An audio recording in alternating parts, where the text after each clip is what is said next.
Yo.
Yo.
Hello guys and welcome to the Oceanic MRQ qualifier for the Blast Austin Major. We have an absolute banger series here in the upper bracket of the Oceanic qualifier. It's the game that everyone's been waiting for, SemperFi versus FlyQuest.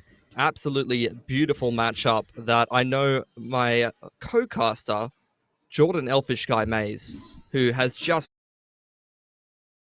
Mr. Worldwide himself, straight from South America, is very excited about.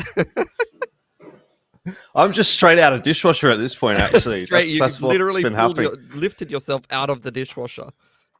Straight out of dishwasher, yep. Just come straight back from the dishwasher, had a nice breakfast, chucked it in the dishy. Now it's time for match number 1 of the day, or hopefully it is pretty soon. We've got the map video there, as you could see on the screen for a second. I actually haven't taken it in. It hasn't processed in my brain. Most stuff is not processing in my brain at this point, but hopefully by the time we get into the match, let me simplify I will understand. Let me simplify it for you, okay? FlyQuest, okay. What do they usually pick? Inferno. Nice. Okay. And now we have SemperFi. This is a hard one, but they've gone for Ancient. And then we get Anubis. Nuke. Anubis is the third map. That'll be Nuke was fun. banned. Nuke was banned. All right. Yeah, I guess so. Well, it must have been banned, otherwise, if it would have gotten picked, right? It's the best of 3. Mm.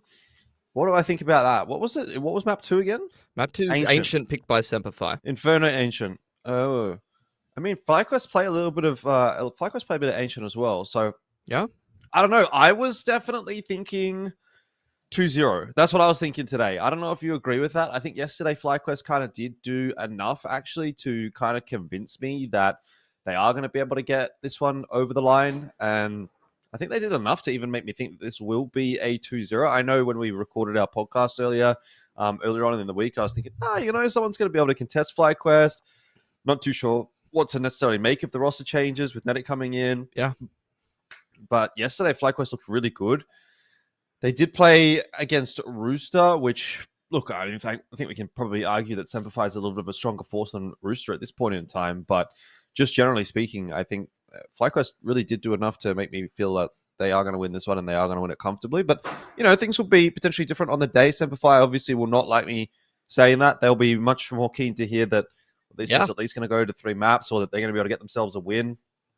But fact of the matter is, I just do think that FlyQuest is a pretty damn strong-looking team at the moment, so I'll give them the benefit of the doubt here today. Totally agree. I would go the same direction as you. I'm expecting a FlyQuest dub today. I'm expecting this matchup twice in this qualifier, given the way that both of these teams kind of dismantled their initial opponents. I'm not really getting the sense that Rooster or ex-TALON are going to be able to push either one of these teams in their current form. So for me, this is, unless they're going to turn their form around quite substantially from the opening game, going to be a grand final prelude, so to speak. And I'd agree with you. I think FlyQuest is just a little bit bigger, faster, stronger for me. But I absolutely love what this SemperFi project is doing. These teams have never played each other. And the brass tacks of this is that this SemperFi team is, especially now that FlyQuest has slipped down the rankings and have to once again return to domestic competition to be able to qualify for things, this SemperFi team really is kind of built to beat FlyQuest. You have to be able to do that if they are playing domestically to be able to actually make this investment worth it to some extent, and to be able to, be able to grab some more experience and obviously, achieve some of the goals that this team was set up to do. So, look, my heart is kind of torn because I want to see more so Nedic, honestly, than the rest of FlyQuest, although, FlyQuest has a special place in my heart. But especially now Nedic is on this squad, I really feel like it would be almost egregious to not see Nedic go overseas and have a crack on a very good team at having some international success. But I also don't want SemperFi to lose because I love everything that they put into this project. I love a lot of the players that they've chosen to pick up. You've got a little bit of a European flavor in the mix there as well, so I'm kind of torn on this one, but I totally agree. I think this should be FlyQuest series every day of the week. They should probably be 2-0 in gear. And look, if SemperFi causes a bit of an upset here, that's going to make things very spicy. And that's going to be almost kind of unprecedented in this region, right? Because FlyQuest almost never loses. This core almost never loses domestic competition. Yeah, I mean, in and MRQ especially. We have seen them in some instances when they were back playing in all those online like COVID tier tournaments, right? When we were doing that grind throughout like 2021, 2022. They would lose an upper bracket match like this one, this exact one. There was same exact format every single time. 4-team, double elim bracket. You'd see FlyQuest through the upper bracket final. They might lose the upper bracket final, go down into the lower bracket, make the run through, and win the grand final. That's really all that matters. So there is, I guess, some precedent potentially, but it's kind of different strokes at this point. Completely different team, really. Yeah. We've gone through the various iterations of this team, and as you say, I definitely would be leading the way of FlyQuest. So we'll have to wait and see how they do pan out when they jump into the server. Look, I wouldn't be surprised to see SemperFi give them a little bit of a run for their money. I think SemperFi have been looking like a pretty good team For sure. of late. It's just that I'll give the benefit of the doubt to FlyQuest. I just think pound for pound, they are a bit of a stronger side. So yeah, we haven't that's seen pretty much these where two I'm sitting. teams play yet, which is the really exciting thing for me. Like, this should be kind of the domestic derby going forward, but this is the first time they're actually going to play a best of three against each other, which is super exciting. Netic has had the chance to play SemperFi already, so he's kind of tested his mettle against them, and he seems like he was pretty damn comfortable the last time that he played them. He was absolutely dropping bombs on ex-TALON. But SemperFi, they're on a little bit of a heater lately. They won the Astana quals. They won defrag. So, they, outside of FlyQuest, have kind of established themselves as kind of the domestically dominant team right now. Yep, definitely tend to agree. But now it's time for them to see if they can take that next step. Can they challenge a FlyQuest? We're going to have to take a break before we get to that point. We're waiting for the game to get underway, but don't go too far away. We'll be taking a quick one, and then we'll be jumping into map number 1.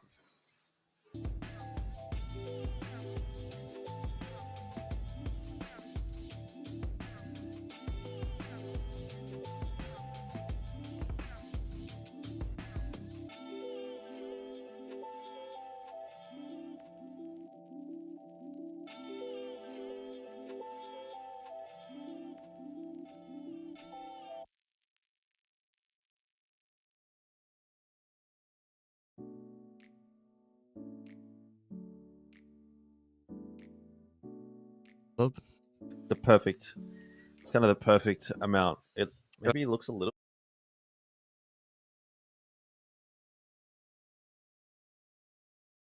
Bro, you ready?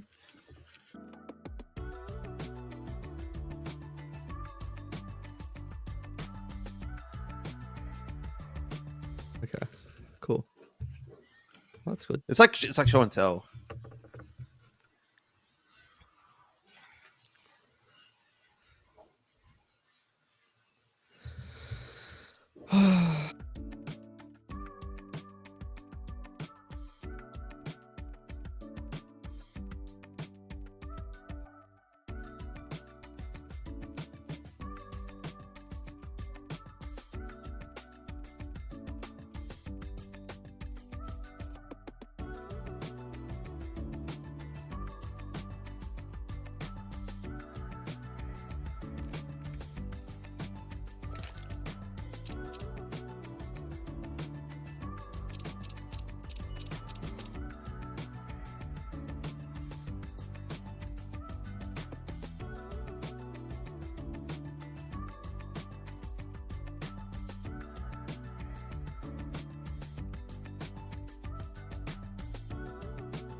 Yeah.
All right, here we go. It is map number 1, FlyQuest and SemperFi. Time to get things underway for day 2 of the MRQ for Oceania and Southeast Asia.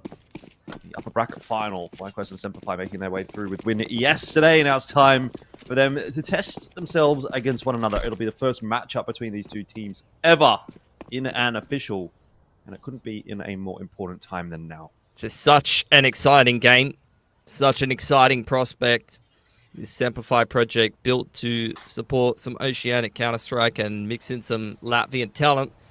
Bringing on Alistair to play against his old team. And Nedic with the move up to FlyQuest. Some great storylines going into this game. SemperFi creeping into carpets. Looking to kick off this A-set play. Taking things slow to begin with, but there is going to be a bit of an explosion in a second as the flashes now start to fly over brackets.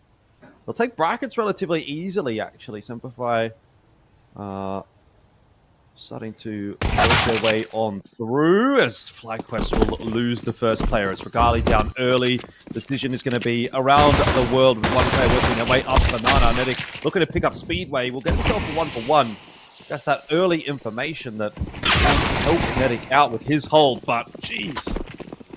Valiance just rips his head off through the smoke, and that undoubtedly should be the piss around here for SemperFi. Yeah, need 100% it though. Deep smoke on spawn side. Liaz and Ins waiting for someone to make a mistake. Flash going to zone them back for the time being. Ins continuing to take a lot of damage through the smoke as SemperFi spam away. Liaz taking the first keen, a little bit of an overextension. You immediately see the respect from SemperFi moving back into the Nana site crossfire. Yep, In's in a rough state here with only 32 HP. And Liaz already on his way back out of the site. So FlyQuest are going to give this one over to SemperFi. In's just looking for one more kill on the way out. Chase any more down. Not going to be a chance this time around as he's dealt with by Valiance, but nice pistol round from SemperFi. Great start. Good shots being hit as well. I think that's the most sort of important part of this is, yeah, okay, they get a pistol round, but also more importantly, you can kind of just get a sense of how locked in they are starting this game off by the way that that pistol round plays out. Yeah, totally agree. It's a very clean pistol round indeed. Isolate Regali over on jungle side after throwing a waterfall smoke near carpets. Kind of gave FlyQuest a bit of a misread about what was happening. Next caught out in spawn side as well. And SemperFi just a lot of clean entries being hit. And the pistol really sending a message right off the bat. Horsebuy in from FlyQuest in round number 2 here. Scouts out for Ins. Taking a little bit of a look towards bracket side. No one peeking middle at all. SemperFi have secured banana control. Taking a little bit of a look in towards carpets as well. With 3 players committed to carpets in a round like this is definitely going to be an A ending.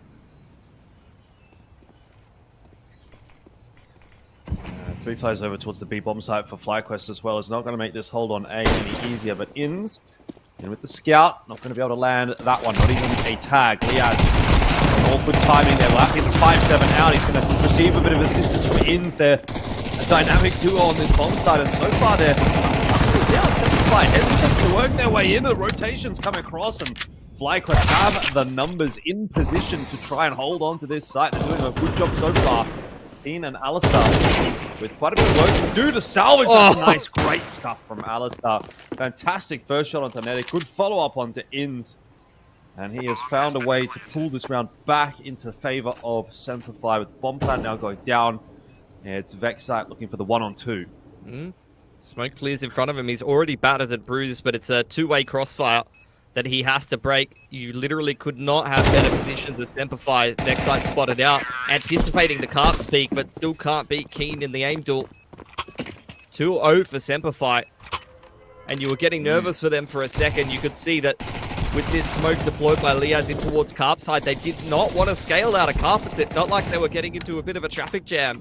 That's usually where things fall apart, especially in big games like this, but they're able to dig their way out of a bad situation in the 2-on-3. Big impact 2K converted by Alistair on that A site. Going to break FlyQuest money and deal with the force buy, so now a chance to anti-eco with the Mac 10s out. Continue to build up momentum here. This is SemperFi opting to start on the T side of Inferno, FlyQuest map pick.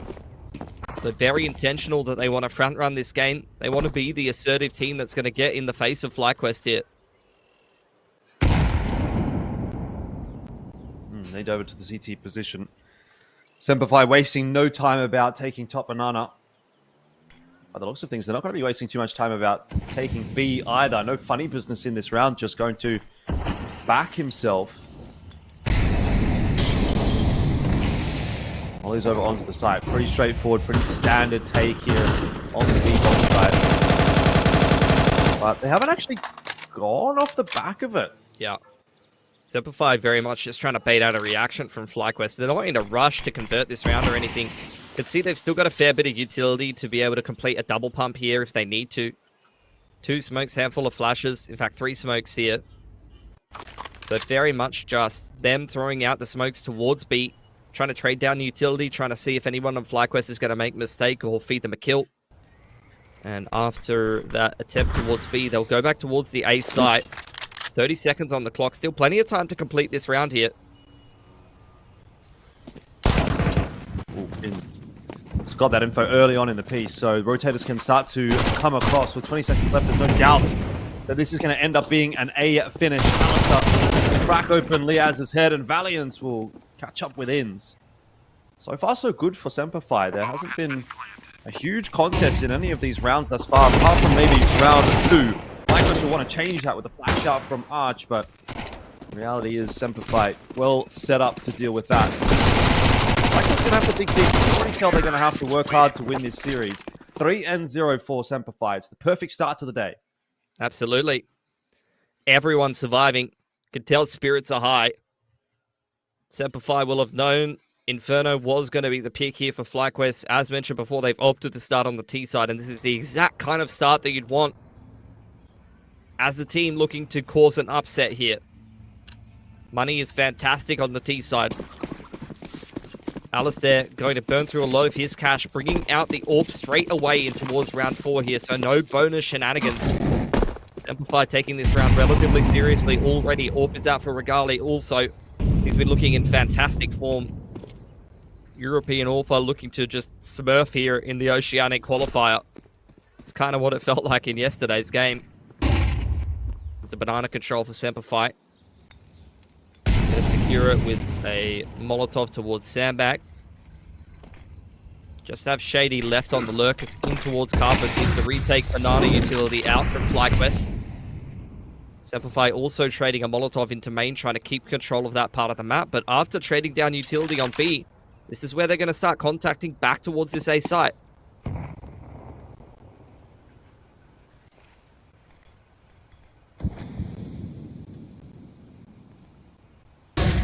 We'll slow it down a little bit. Brackets, once again, I think even over the SemperFi. He's on the off angle through the flash. He's going to be good enough to get keen. I thought he was really cooked when that flash connected.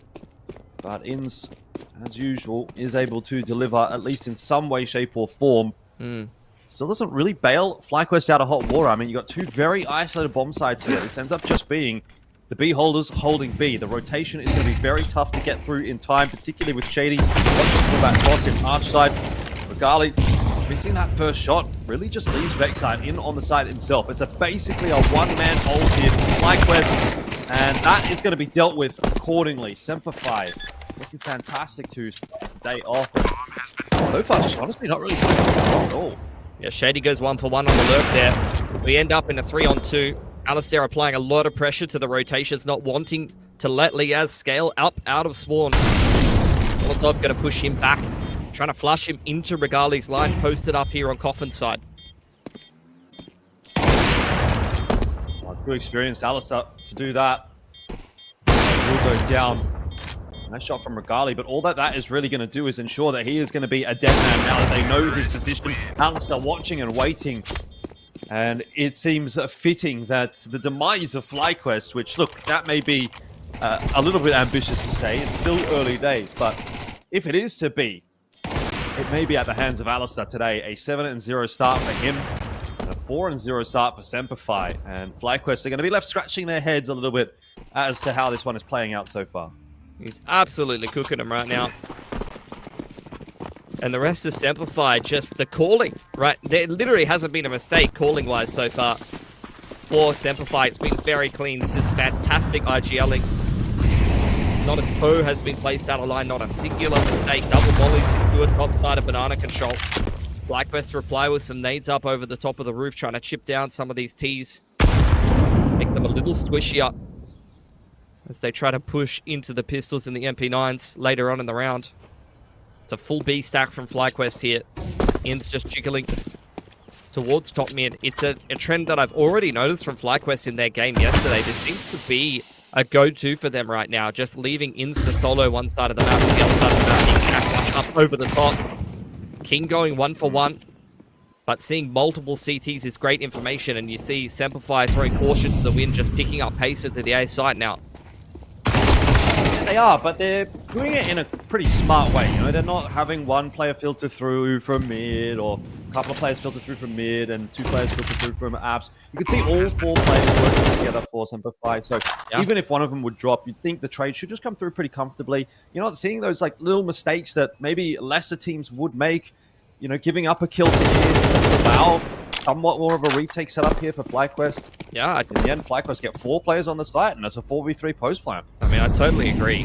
SemperFi is playing at a very high level right now. The calling and the structure overall is looking very organized. Players are all looking sharp and on point. Brady losing the duel to Regali there. So another gun lost for SemperFi for now. Liaz trying to stop the exits out of carpets. Punished by Savage deep in towards second mid. So SemperFi surviving with 3. Garling and Nedic going to hold onto these weapons into the next round. Just an MP9 and an AK. Undoubtedly, the AK will be dropped elsewhere because Regali will probably want to get his hands on the AWP. He might have had an easy time yesterday in the AWP duel against someone like Chelios, who is inconsistent performance-wise at the moment, but he is not going to have an easy day today against Alistair. Yep. Still deathless is Alistair, so he hasn't improved upon his 7-0 start.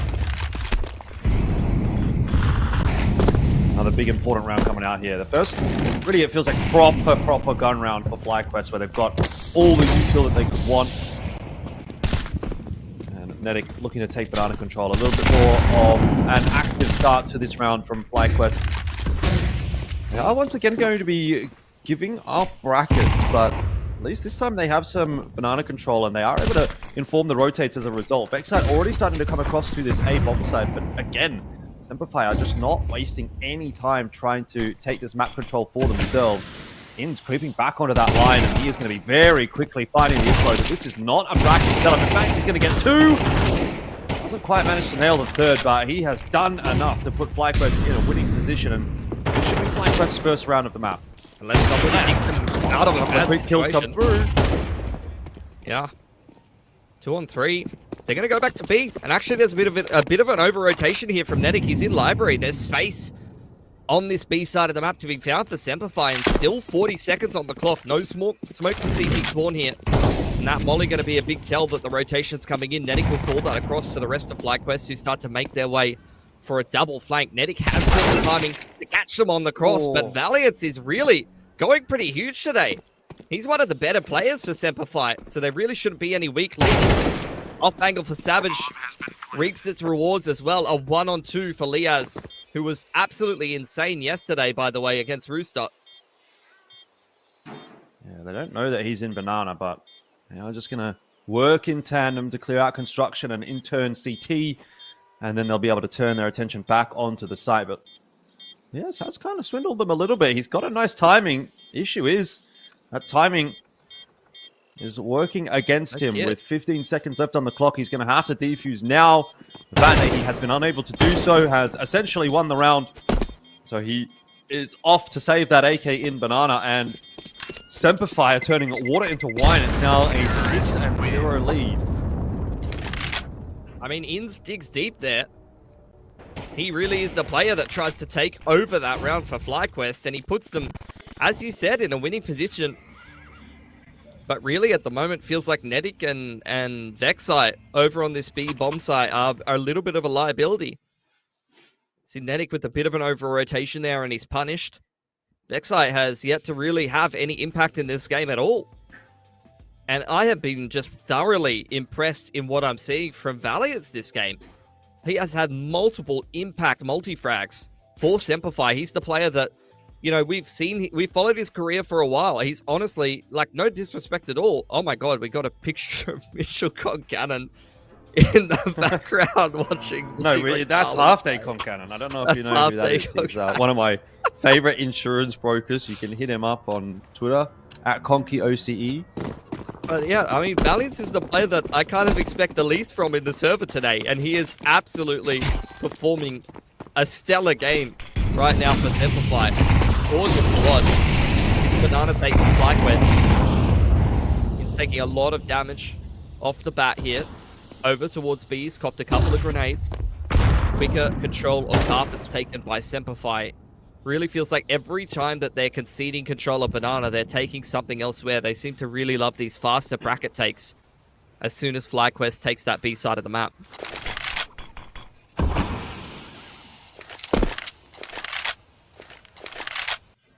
Just keep thinking, like, surely at some point FlyQuest is going to come back into this. It's kind of the vibe that we had in some of the matches yesterday. I can't remember if it was the ones that I was casting with you, Pilsy, or some of the South America ones. They all kind of blended into one, but surely at some point FlyQuest have to come back into this. That's what I'm feeling. And there was matches like that yesterday where it just didn't happen. So is this going to be another one of those matches where SemperFi keep delivering? Came down early in this one. Another deficit to overcome for SemperFi, but they were able to bring out a 3v5 back earlier. Yeah. I mean, Inferno is just one of those maps where you can turn around man disadvantage situations. Really not all that uncommon. Liaz continuing his good form. I mean, so far in this qualifier, he's been one of the better players for FlyQuest, but 20 seconds for SemperFi to get this done, Jordan. They got to run out of time. It's going to have to be a clean take. They've got to go now, don't they? Where's the util? There's the flash. 14 seconds. Surely this can't happen. Liaz going to be tickled by that molly, but mistakes starting to creep in for SemperFi. They're not clearing the sites as cleanly as they need to be, and that is the danger. When you leave it down that late, you're just going to have to neglect angles, and ultimately, it will be a round one. FlyQuest, and Savage goes down after time. So this could be the beginning of what FlyQuest are now trying to put together. A bit of a start for themselves. That's a big economy swing. Nedic getting an MP9 kill, upgrading to the AK, and killing Savage after time. One player has just become bloody Mr. Moneybags over on the side of Nedic. Savage is down to a P90 here, which tells you there's going to be a bit of pace behind this round. This is an old-fashioned P-rush.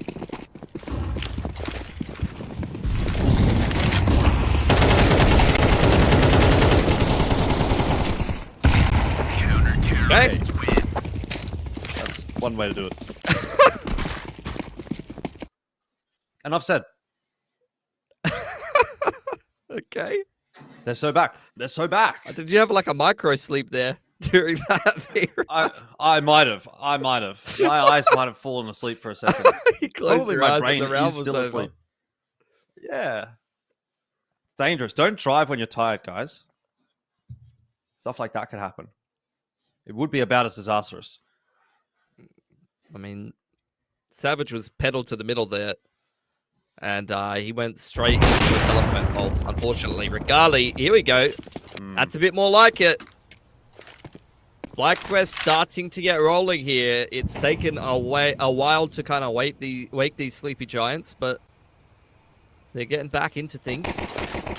Hero AK on Savage for this round, but not really much else in it for SemperFi. This is where you do start to get a little bit worried for SemperFi. You know, it's all well and good to have a 6-0 lead, and they looked really good in that 6-0, but if we're going to regress back to the mean in this matchup, FlyQuest have been underperforming. I think it's somewhat fair to argue that SemperFi were overperforming in those first 6 rounds. Even if we kind of just go back to something a little bit more standard, FlyQuest are going to get a significant buff out of that transition. And that is already starting to show. FlyQuest going to look to bring this one back to 6-6. But I think, honestly, if they can get to 4, They'll back themselves on the T side of this map. It is a two-sided map at the moment. And they are looking better and better and better. And Netic gets his opportunity to get involved now as well. So that is a third. Some nervy times, perhaps, in the SemperFi camp at the moment as they start to feel FlyQuest bringing the brunt of their forces down upon them.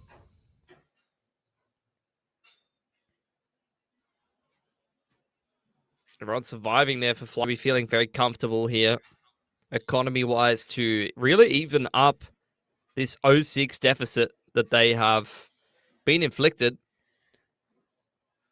SemperFi would be good to see them try to chip in a couple more rounds, 1 or 2 more rounds. Look, a 6+ round on the T side of Inferno, you're probably going to be pretty happy for that.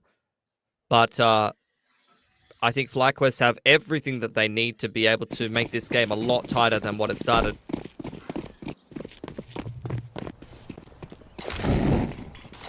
I would definitely agree.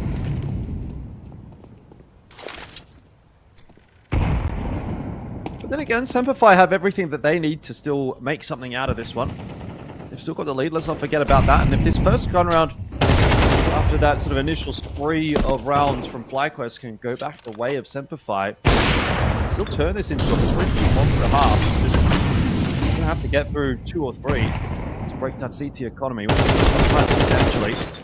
And that seems an easier job than it may actually end up being. Darlington's gone down early. This round getting messy. SemperFi trying to shove their way through jungle in towards CT spawn, but you can see FlyQuest are well and truly set up around this. Multiple players trying to keep these angles in check, trying to apply pressure towards library side. Next side goes down inside CT spawn, and that's too much pressure for Ins to deal with. SemperFi starting to make some inroads into this round, but not ready for Netic's off angle. He's chilling in the back of the truck. Just absolutely taking SemperFi straight to the heap right now. Confirmed Savage position. It's just going to force it into spawn. They're running at Netic multiple rounds in a row, and that is just not going well for them. Yeah, it's definitely a shift in momentum. You can already feel it. No one on FlyQuest looking particularly aggrieved with the situation either. I think if it would have started to blow out any further, you know, start to get to 7 or 8 rounds for SemperFi, you might start to see some concern creep in for FlyQuest, but they've just started to reel it back in at the perfect time before it really got out of hand. Now some of that concern will be building for SemperFi, as this may end up being a 6-0 start that ends up being a 6-6 half. Pistols and armor out here for SemperFi.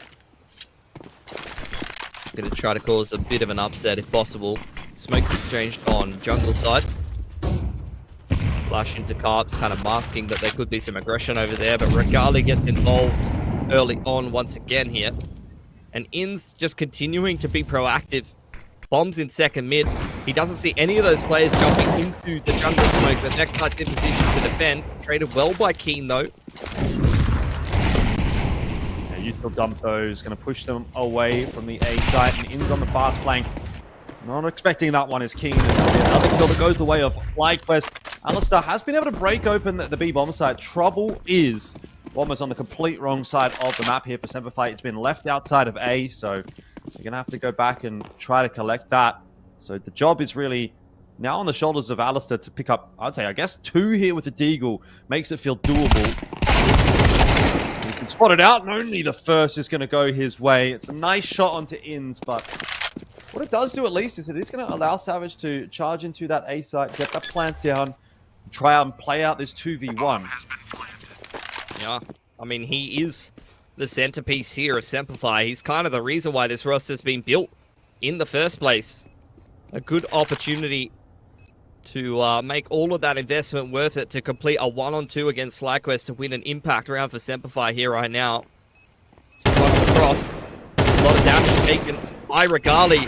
Beautiful conversion onto Liaz into the 1-on-1. This is exactly what Savage is meant to do. He's always been so good in these positional kind of rounds where he can read the rotations. Beautiful clutch from him on the half by to give SemperFi another round on this T side. Yeah, It does just shift it up a little bit. It was really looking like FlyQuest was going to come storming back to a 6-6. Now, best case scenario, it is going to be 5. Maybe even a world where SemperFi can still push this out to 8, which it would feel is probably more in line with where their expectations were after the start. A lot resting on this round, and Medic's going to start it well, expecting the boost for Alistair. Up onto logs, and so SemperFi again down a player early on in the round. Wally going to try to flush them out of Banana. Netic just going forward, trying to take matters into his own hands, but maybe he shouldn't be punished by Keen. Oh my god, Vexite. That's incredibly crispy onto Valiance. As that smoke gets blown open by the T's, Vexite takes full advantage. Smoke dropped on B main here. Gonna shut SemperFi out of the B site. And after an awkward exchange, they're gonna have to look elsewhere. Yeah, heading back down Banana. Thinking about going over towards A. Do have a bit of util to work with here. Sort of smoke their way into the site, but 3 players over towards A for FlyQuest. They have pre-rotated a player, leaving Vexite to just sort of almost play retake on this B site. He's kind of keeping an eye on things from Coffins. This, though, could be a bit of an awkward timing on both sides. It ends up being a little more awkward for SemperFi. Zetzliaz up with the info as well. And it is now just left alive to try to close this half out for SemperFi, but that is wishful thinking. So 7-5 will be the scoreline. It's a really good recovery from FlyQuest, but similarly, quite a decent start to this series from SemperFi.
Okay, a little bit of a delay there, but either way, we're into the second half, and SemperFi did a pretty good job in the first half, getting that 7-5 lead. Is that enough, though?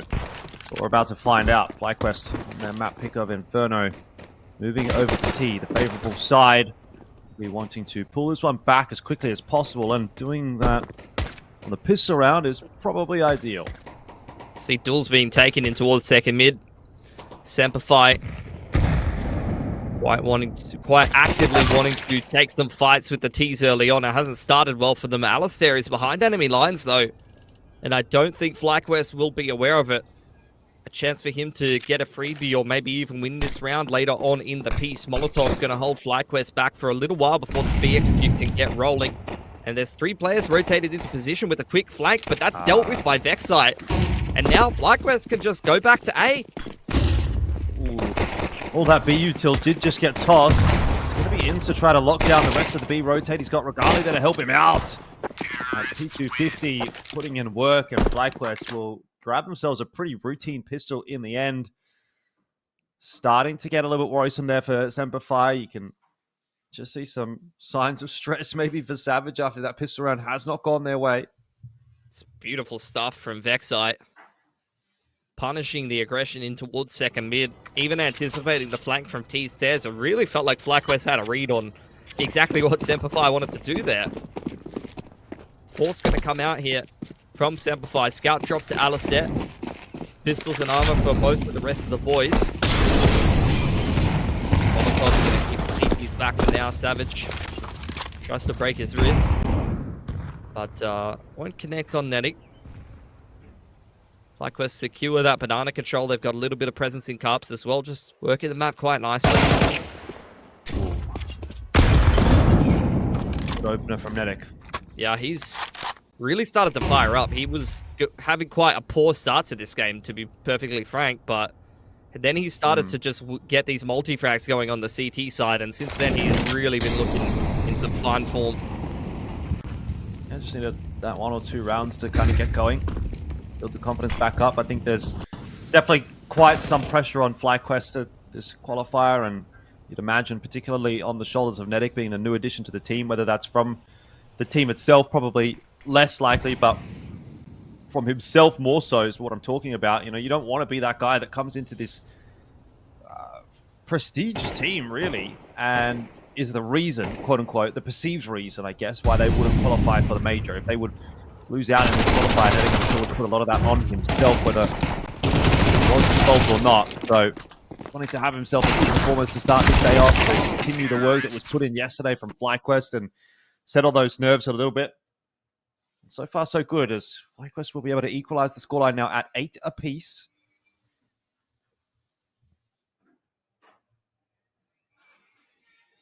Looking like they want to get this one done on the T side. Well and truly their comfort zone here. Should be an 8-7 for FlyQuest after completing this anti-eco here. So they are very much front running, especially if they can have a cleaner anti-eco here and build themselves up some cash. Inferno is in full swing right now, by the way. 17 and 8 for him.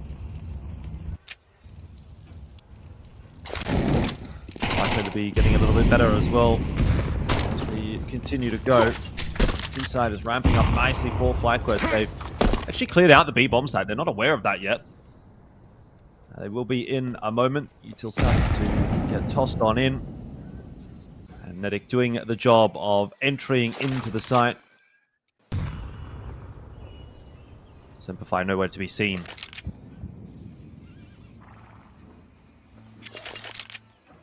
Just going to look for some exits here at this point. Alistair, plenty of money to get the ult going in towards the next round. And SemperFi already building up the loss bonus on the CT side. So they're going to have plenty of opportunities and eyes on the CT side here to try to keep this game competitive. They have done a lot of hard work in the first half to earn themselves that right. Setting up Netting for the flash. Quite hit the mark quickly enough, but Inns just continuing to take a couple with him. Almost on for 20 here. And Vexite just going to juggle some guns away. Doesn't even want to give a Galil to Savage, who is on the hunt with the Mac Den. Sending it down. Cleaning up pretty easily. 8-7 for FlyQuest. 3 players surviving once again. Only a Mac-10 and a Galil lost.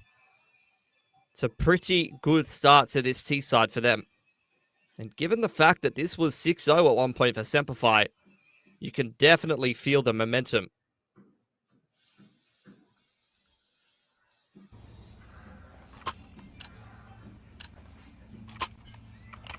Yeah, you just feel as though maybe SemperFi have missed a trick a little bit.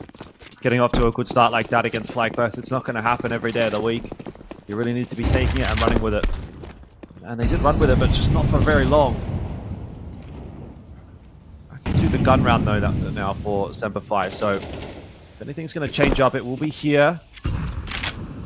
Easy going so far for FlyQuest, but it'll get a little more difficult. Keen's going to catch Netic over the top of that smoke. And FlyQuest have to work a little harder in this round. Yeah, Keen really does seem to be that player who's not afraid to get involved in the very early portion of the round. Try to make something happen. Like volleys invested in towards Banana. Keen going to get his second of the round. And if he can be the player that can contest Banana for SemperFi and consistently win those duels against FlyQuest, that's going to be a very important skill to have. Alistair with the collateral as FlyQuest try to creep through the dig smoke. HG going to zone Vexite back. They're getting nowhere fast right now in this 2-on-5.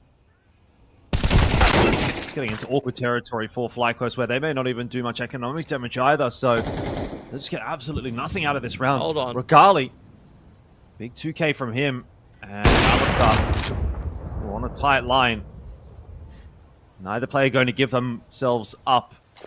Now back to the 3-on-2, and with the push over towards the B bomb site, it starts to feel like it might be doable for FlyQuest. All they've got to do is find a way to dig out Keen.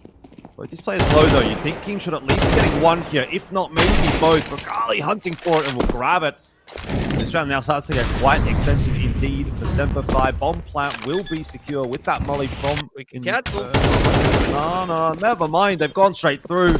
Alistair won't deny the bomb plant, but will get the kill. So, look, ultimately quite a salvaged round, really, for FlyQuest, when you thought that maybe they wouldn't even get anything done. They get a bomb plant, they get 3 kills. Keep SemperFi honest.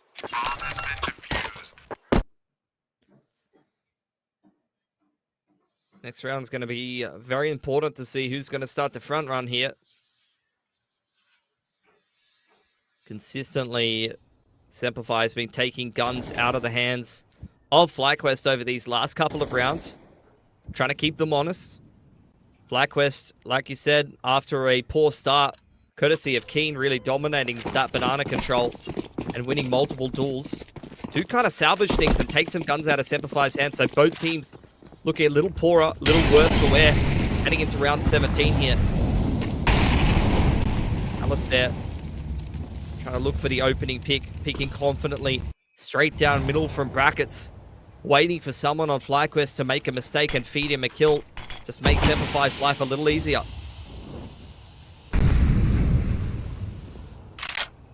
It's not being given anything yet. Vex actions to activate as well. Once again, pushing up onto the log of FlyQuest. Finally, Alistair. His patience is rewarded as he will get ins. Could open up. How much does that change the plan up here for FlyQuest? Yeah, I mean, we already saw them keep the round competitive. We've been talking about how Inferno is a round you can recover man advantages. Alistair and Keen also opening up these rounds for SemperFi. Shady fully caught by the flash. Anti-flash position from Valiant. He hasn't, unfortunately, been able to really do anything there. That dig setup has been absolutely demolished. FlyQuest just coming in like a bulldozer right now. And just storming into this A site. Despite the great start for SemperFi, they go 0 for 3 inside Diggity and are forced to save. Yeah, getting very awkward now for SemperFi as well. That last round, the economic damage that Regali was able to implement is going to start to come into play with FlyQuest now winning this. 2 guns saved. It will afford SemperFi an investment into the next round, but they are going to be slim pickings. This this is where you start to think, okay, we're kind of hitting the beginning of the end territory. SemperFi on CT side having economic trouble. FlyQuest starting to take the lead once again in the map. It's all crawling towards a victory for FlyQuest. It's taking its time, but they are getting there methodically. One round at a time. SemperFi going to be kicking themselves after finding that man advantage. Dig setup very much designed to try to stop these T teams from being able to get into brackets with ease. Trade down numbers. But Valiant's completely caught by that flash up on top side of Porch. Like someone needed to be anti-flash there properly. And it really just felt like that singular flashbang got way too much value for FlyQuest in that round. SemperFi not being drilled enough in terms of the protocols. And they are punished pretty heavily for it. Just need to be able to tighten up these mid to late rounds for SemperFi really is what it comes down to, because they have not had any issues at all finding opening kills.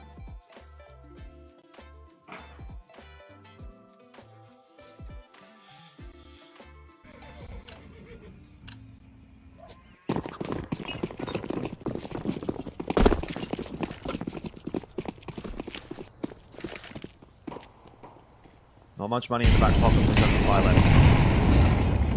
So important swing round coming up here for both teams. FlyQuest can do a lot in converting Inferno for the win in this round. You got some Carps control already. Looking to deny some vision, deny some information to the CTs with the smoke up on half wall. SemperFi re-aggressing, taking control at least of sandbags, trading Molotovs with the T side. Backside poking around over on bracket can confirm that there is no dig setup this time around. Letting under a little bit of pressure. Alistair boosted up and will punish the wide peak. No utility behind that at all, and once again SemperFi find a very easy opening kill for themselves. It doesn't always necessarily translate it into rounds, but with a second there on to Regali, this definitely gets a lot more difficult for FlyQuest there. Little creep in towards Archside has been uncovered as well. The info flowing through nicely for SemperFi in this round. And as we mentioned, an important round for SemperFi to win to keep them in this conversation. They've started it very nicely. Now it's just about keeping that ball over the line. Savage want the creep in toward Moto. Molly pushing out of position. Backside waits patiently for that one. Nearly gets the kill on the chase too, but won't be able to. Altering that A bomb site. FlyQuest, and it's just on to in, see if Inferno really is true today. Big kill onto Keen, and unable to get it done onto Valiant, who's just swinging back and forth with the MP9. It would have been a heart-stopping moment for Valiant, I'm sure, because he knows if he goes down, that clutch is very much on. SemperFi have the round. FlyQuest just keeping these rounds so close, though. Like, even from a 3-on-5, they peg every kill back. They force SemperFi to work for these rounds. Another swing round here. But FlyQuest don't opt to buy up into it. Despite the fact that SemperFi are very broke, FlyQuest quite happy to go down to pistols and armor, hero rifle, even genetic. There is some danger in this buy. Alistair and Keen have found these openers time and time again, and Alistair is feeling confident. He wants to take this kill towards balcony side. Vexite not ready for that at all. It's another opening kill for Alistair. He is dominating the early portions of these rounds. Which is exactly what you need to do in his position. He is the AWP, but he's got that weapon that can find the picks, and he's putting himself in positions to make it happen. Job's not done for either team just yet, but SemperFi pulling themselves, clawing their way back into this game, round by round. And right here would be wonderful. FlyQuest trying to beat their way forward. Crossfire is good for SemperFi, but broken open now. Alistair still has the last line of defense on this ace pipe. Missed that shot, allows them past. He's down below half HP, a bit of a tag on the Savage. Keen and now in through the smoke. FlyQuest might still be able to conjure a bit of magic here between and Regali.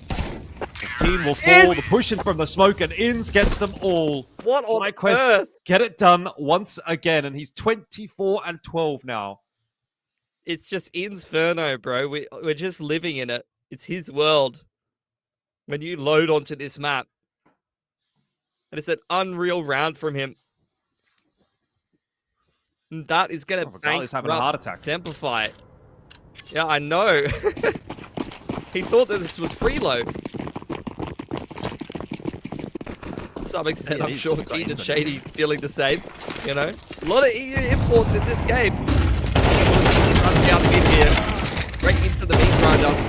Next night, Regali responding very nicely. Liaz peeking out a second mid. I wish every anti-eco went that fast. We'd have a lot quicker days in these Counter-Strike tournaments. Yeah. I don't want to watch you lick a wall with a deagle for 55 seconds. Yeah, you're a bit more of a window licker type guy. Yeah, usually. Usually. You appreciate the bicep cam for Alistair? Yeah. Looking solid. Thick pumps. They're big. But I don't know if they're big enough. Are they big enough to carry today for SemperFi? It doesn't feel like they're quite going to get this one over the line. Yeah. I mean, aesthetically, the biceps will help you, but if you really want to carry a team, you got to be putting in the back work, hitting the squats, mate, you know? Need that whole posterior chain to be strong enough to put the boys on your back. FlyQuest money on this T side is fantastic now. It's going to be a lot harder for SemperFi to get back into this game after the half buy gets across the line in a huge impact round. Regali taking a lot of damage, trying to make his way up. Banana, only 5 HP left for him, but they've secured minimum control. Nonetheless, SemperFi aggressive inside of carpets. Alistair looking for yet another opening kill. And Leo's just playing things quite passively inside a second mid. He does not want to put a toe out of line. Does not want to feed SemperFi another opening kill. Because without them, undoubtedly, this game should go to FlyQuest. These rounds are getting close every single time, though SemperFi have these advantages. So surely in a clean, straight-up 5-on-5 round, this should go the way of FlyQuest. Which would be very bad news for SemperFi, who have essentially got no money left. Even if the loss bonus is building up, there's not going to be a great buy for SemperFi next round. This is the best opportunity FlyQuest are going to get to close this game out. Win right here, force SemperFi onto an awful buy, and close it out 13-9. Molly is going to cinch at the feet of Savage, so the boost will get cancelled. Keen, good damage onto Netic. Got the kill on the backside of Netic as well. Keen's popped off. The round's not done just yet. Still more players to find as Savage sneaks his way out of the smoke as well, and Inns has to turn it on once again. A 1v3 is required. He's got a clean shot in onto Savage. Stuck at first oranges though. He wants to try to make some space for himself on this site. And he's backing up towards New Box. Third step. Ties himself up. First kill, but nothing more than that. And it will be SemperFi that are going to go to 10, but by the skin of their teeth. Every round just getting so close. Beautiful read from SemperFi, though, already with 3 players ready to defend the B site. Had a boost up over the top of New Box. And once again, Keen. This man has just been so impactful on this B side of the map, on the CT side. I said that SemperFi really needed a solid B player. He's been great in Banana. He's also had a lot of impact floating over towards jungle side, though. Multiple portions of the map where he's finding multi-frags on opening kills on the rifle for SemperFi. Just oodles of impact from this man today. But only one player surviving for SemperFi reduces their loss bonus. They will be bankrupt if they lose this round. Push down mid. This is a big balls play. Looking to get in the face of FlyQuest here. Posted up on second mid once again. Liaz not putting a toe out of line, but now just jiggling around. Flash up over the top of mid, and Nextside dismantles the mid push.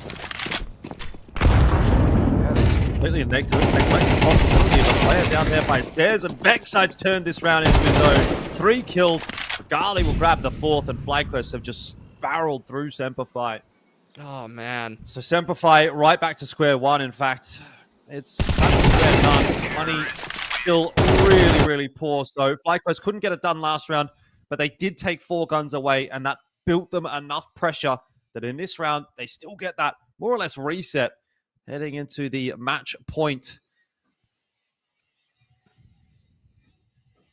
So damn close this game for SemperFi. But now they're going to need an absolute miracle. They have really played a fantastic game of Inferno. They have pushed FlyQuest right to the brink. Required a massive play for Inns to stay in this game. 26-13 for him. But FlyQuest nonetheless look like they're going to get across the line here if they can just get through a much weaker buy from SemperFi. Back down onto the half buy. MP9s and Mag 7 out.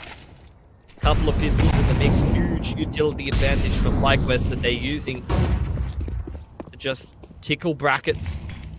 Try to force one of these CT players out. As the jungle wrap smoke from the T side, trying to make SemperFi concerned that you're going to get an around the world play to a big split.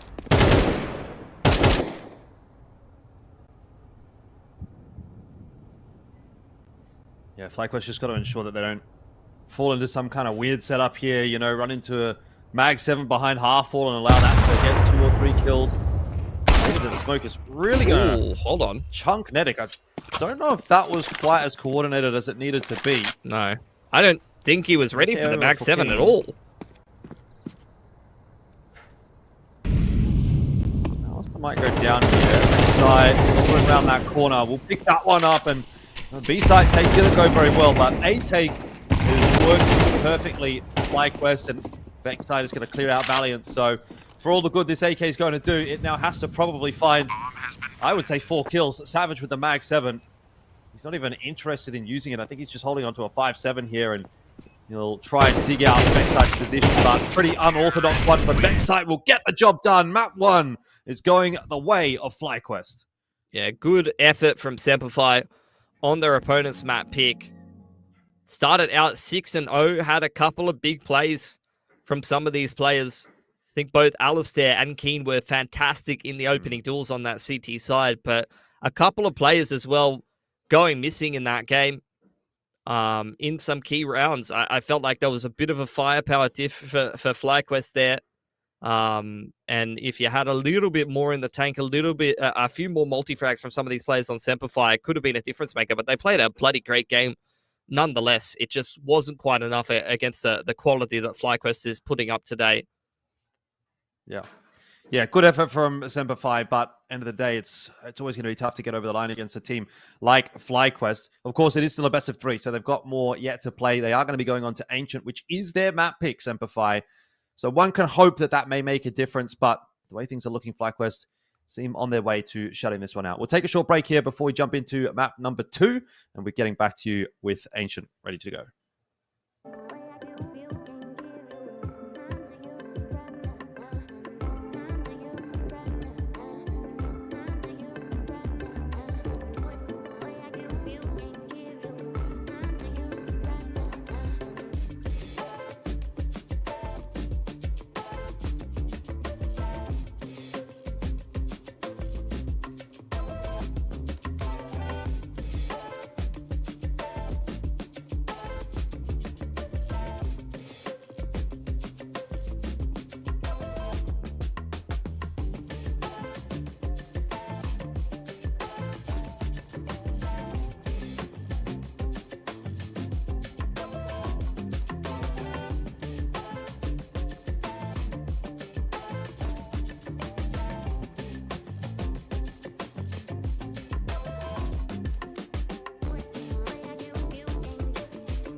Yeah.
Right, welcome back on in for map number 2 here between FlyQuest and SemperFi. Inferno definitely in effect there. FlyQuest able to clean it up, though it was a pretty close scoreline. So SemperFi moving on to their own map pick. Let's see if that makes any kind of a difference here, or if it'll be a 2-0 today for FlyQuest, as we were predicting. They're pushed out of cave by the utility. They're going to aggress over on B ramp side, which means that they'll be sandwiched by SemperFi if they don't get a wiggle on. Skirmish over on B ramp side goes all the way of FlyQuest. Beautiful double for Vexite, and SemperFi going nowhere fast with this B split. Yeah, triple in fact for Vexite here, as he'll pick up that one towards Shelf. Savage going down, and it's just Alistair left alive. The round really just falls apart by virtue of Vexite's positioning. Such a nice little spot for him, close to that box. The flashes coming over the top of the wall don't actually blind him, and SemperFi almost sort of disregarding that position, not expecting a player there, or if there was one, maybe assuming he would be fully blinded. Vexite not concerned about that one at all. Will lose his life at the end of the round, but overall a pretty solid pistol out from FlyQuest, and they are off to a very nice start on Ancient. Absolutely. Aggression on that B ramp side goes beautifully for SemperFi. Sorry, for FlyQuest. SemperFi really wanted to just kick off that split in through cave side and ramp, and FlyQuest already had 4 players ready to defend B. Some of them going on the aggression, some of them kind of scaling through the backside smokes to deal with the cave players. You could see in the player cams there, SemperFi leaning over and examining a note, maybe a particular strat. They have forced up in towards this second round, so I think they have a very good idea of what they want to be doing in this round with the pistol armor bite. Flash to Donut doesn't quite hit the mark, and SemperFi going to send it straight up the guts through the middle of the map into Red Room. On his rotation, Nedic's been... Oh, rather not Nedic. It's in, but it's been smoked off there towards CT Spawn. So Regali with quite a job to do on this bomb side. He'll get a helping hand from Liaz, who's sort of anchoring toward main, and wisely deciding not really to take too much of a fight here. Just hold on to the position. Eventually will swing as SemperFi filter out onto the site. Nice little push and pull, kind of aggro juggling from FlyQuest in that round. They get them through a pretty comfortable anti-force buy, really. Yeah, not even a bomb plant for SemperFi. Having a tough time getting into this game, which was not the case in the last map. Inferno was a beautiful start for SemperFi on their T side, and they've once again been allowed to start on the T side of another map. Maybe not having the momentum that they would have wanted this time around. Have to work their way into this game a little more slowly. Both Nedic and Vexite are looking very confident today. This is a very scary, aggressive rifling duo inside of Oceania. Liaz being the anchor of the team, doing what he does best around this A box. Up a little bit more if they could deal with Regali, but doesn't really seem like SemperFi getting too much out of this round. Yeah, I mean, it's interesting to note Vexite and Nedic, like you said, a very powerful, potent rifling duo. Typically do seem to be playing a lot of these bomb sites together as well. So, really scary prospect if you're going up against FlyQuest. You know that 50% of the sites that you go to is going to be Vexite and Nedic. Tough nut to crack for sure. That's the first few rounds out of the way, though, for FlyQuest off the back of the pistol, and now we're going to be getting into the gun round. So time for SemperFi to really show us what they've got here on Ancient. Again, it's been a pretty competitive series so far. I have to give a lot of credit to SemperFi for what they've been able to do, but so far things are lining up nicely for FlyQuest, and the further this blows out, the more and more likely it starts to feel 2-0. This is going to be on the card. Been a good start to CT side Ancient here for FlyQuest. I've got a little bit of money built up on this CT side early on. SemperFi contesting some control of Shelf. Keen continues to be a beautiful opening player for SemperFi. Another entry frag on the T side. He's getting the majority of the work done towards Banana on the CT side, to be honest, there for SemperFi in the last round. But I just love how proactive he is at creating opportunities for SemperFi here, even against the best team in the country. Down the ramp, Alistair is waiting for that. He's going to eat a beam from that side.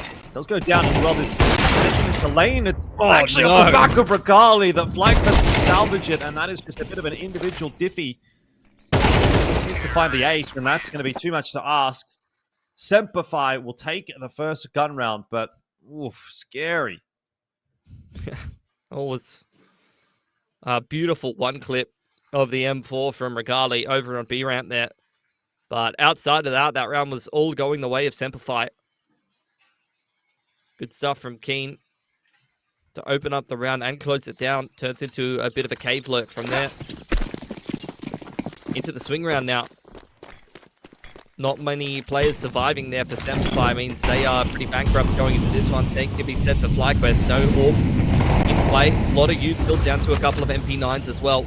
Aggression from Medic flashed up over the top. He's beautiful. King cannot see a thing. In tandem with the aggression on B ramp from Vexite. This is exactly what we were talking about. These young riflers inside of Oceania just taking control of the game right now. It's a similar sort of thing as what FlyQuest was doing in the last round as well. Just trying to take some lane control. This time works out a lot better. To lose Vexite at the bottom of ramp, but still got the numbers advantage. Not a whole lot being spotted out on lane at the moment either.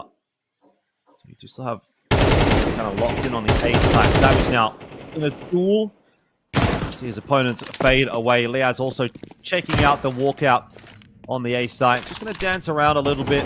Will allow the bomb plan here, but he just wants to really hold on to this donut position. He's done a good job. Regali gets Valiant in on the rotate, so quite a straightforward second round here in terms of gun rounds for FlyQuest. The first one a little bit wonky, but this one much, much cleaner.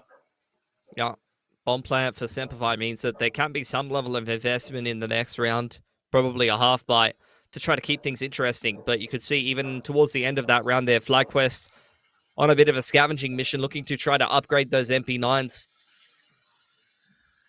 So I imagine that they will get through the rest of this round with 4 rifles, which is a very, very good sign to stabilize their economy here on the CT side of Ancient. Force is going to come in here for SemperFi, despite 4 players surviving. Money is not very resettable here on the side of FlyQuest. I mean, Ins would be pretty broke. Vexite would be at 3k or something like that, but the rest of the boys would be able to buy. So SemperFi, I'm surprised they've actually chosen to force up here. Facing towards the A side of the map. This time is Liaz getting aggressive, getting in the face of SemperFi before they can really get rolling with that A play. You could tell they wanted to invest the smokes over there, try to find an entry, but they didn't get it.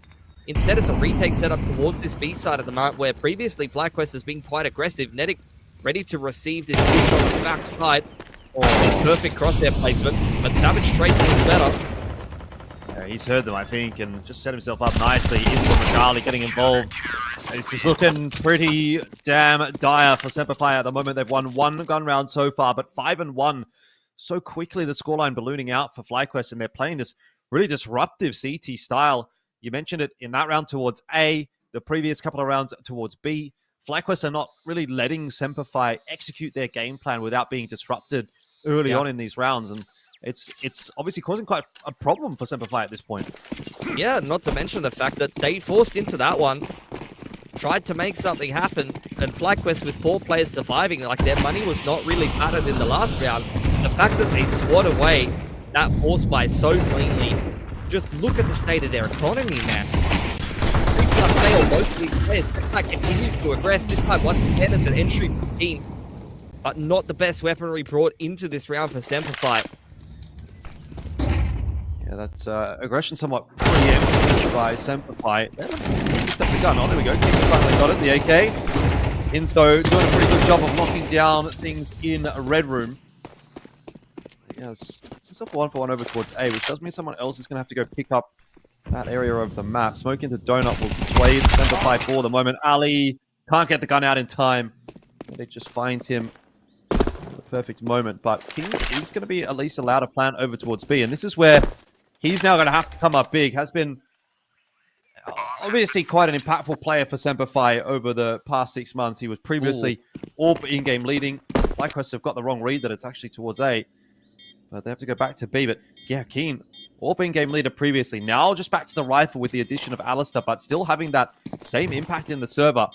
Can he do it in the clutch now? 2v1 and lead from the front for the team. He's going to tuck away into the cutout. There is an incend here for Nedic, but it's not going to go in the right direction. Defuse needs to be tapped here to draw out a peek. He does. Keen in for the 2v1, but can't get it done. Clean trade from Nedic in the end. He's got time for the defuse. And that will be a 6 for FlyQuest, albeit a expensive round, but still a round nonetheless. Does take a lot of guns out of the hands of FlyQuest, but they've got more than enough cash to be able to recover for that. Loss bonus starting to build up for SemperFi now. In tandem with the bomb plant means that finally they'll get their hands on another pretty solid looking buy here. Orbs out for Ali, full util, and SemperFi going to take a timeout. Looking a little dejected here. Having a listen to what Keen wants to do. Have to be aware of the aggression you've had for multiple rounds in a row out on the side of FlyQuest in multiple different portions of the map, mind you. So SemperFi have to balance what their game plan is on this T side with, you know, where they think FlyQuest might be aggressive.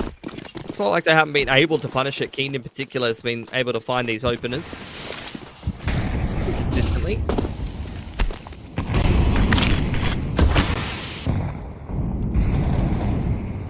AWP starting to come into play now as well. It's been largely a rifle-controlled game of Ancient so far, but both Regali and Alex have a crack in this round. Yes, not only towards the A side this time around. There's more aggression into middle this time from FlyQuest, and it worked out perfectly, man. SemperFi are just getting absolutely swamped right now on Ancient. That is clean from Regali as well. And FlyQuest have dominated that round. 7-1. SemperFi, it feels as though their chances in this BO3 are very quickly diminishing. Yeah, this is getting demoralizing. There's not a much worse feeling than taking a tactical timeout and getting absolutely slapped 0 for 5 in the very next round.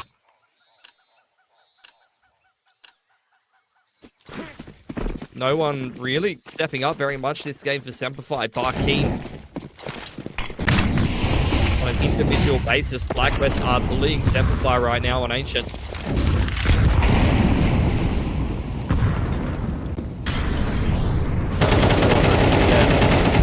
Making a player close. Back and forth between the wood wall. But it doesn't go dramatically one way or the other. Setup this time for FlyQuest. Oh, Nedic. Empty.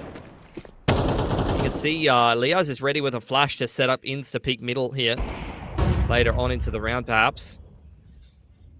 They're giving SemperFi a lot more space in middle. Trying to bait them into contacting up. There's the flash. Try to catch that player over on bottom middle. SemperFi have now made some moves in towards Cheetah. Keen getting more and more space, and he's confident enough to take it.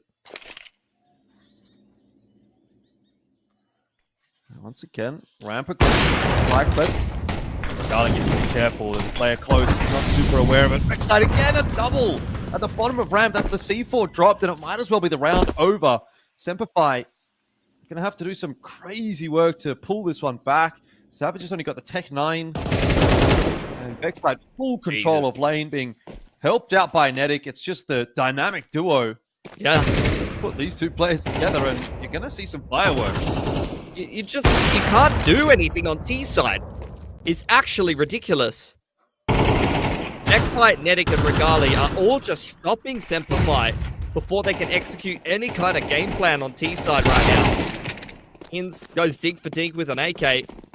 Never particularly goes well for the CT player, but he's taken a lot of HP away from Savage, who once again is trying to stop himself from dying after time, and he can't do it. That's the second time this series.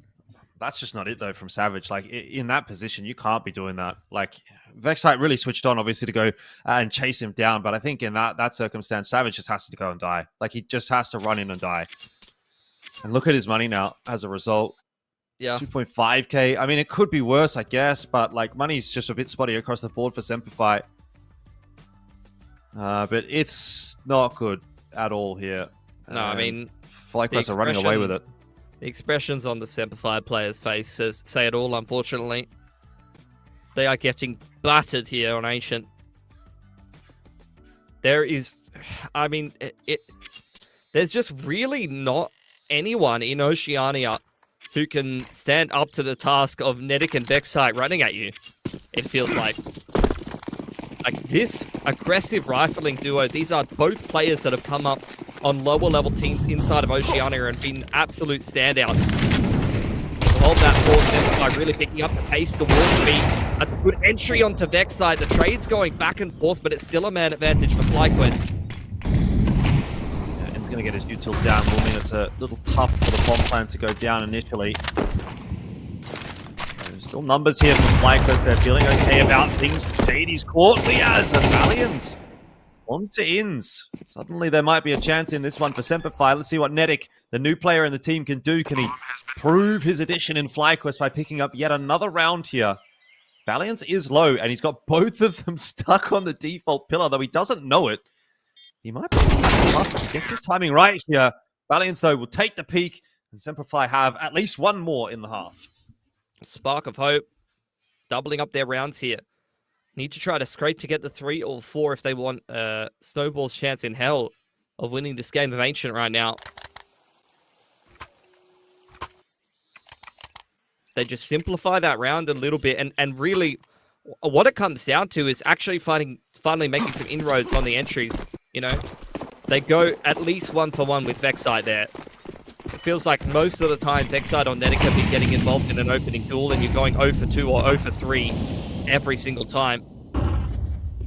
Just trading down players with Vexite and Nedic was enough. Vexite setting up Nedic with the flash there. These two just continue to play in tandem with one another. Boost up, over, up like on top who's of it. Whose turn is it to push down the ramp? Is it Vexite or is it Nedic? Everyone gets to have a go. Seems to be about as effective as one another. Garlic can open it, and Vexite getting shady through the wood wall. More spam onto Keen. Walking through that smoke, and actually we'll get the timing onto Vexite. Regali there to pick up the line. He's also aware that he's got Nedic still watching the ramp, so the hold is actually still quite stable here on the B site for FlyQuest. No, he's not going to be missing that, but nice trade from Valiance. So another 2-on-3 that SemperFi has to navigate. They just made their way through one in the last round. Liaz getting active now. Taking more and more space. He's cleared mid here for FlyQuest. That's going to make them a little bit more comfortable about stacking towards this B side.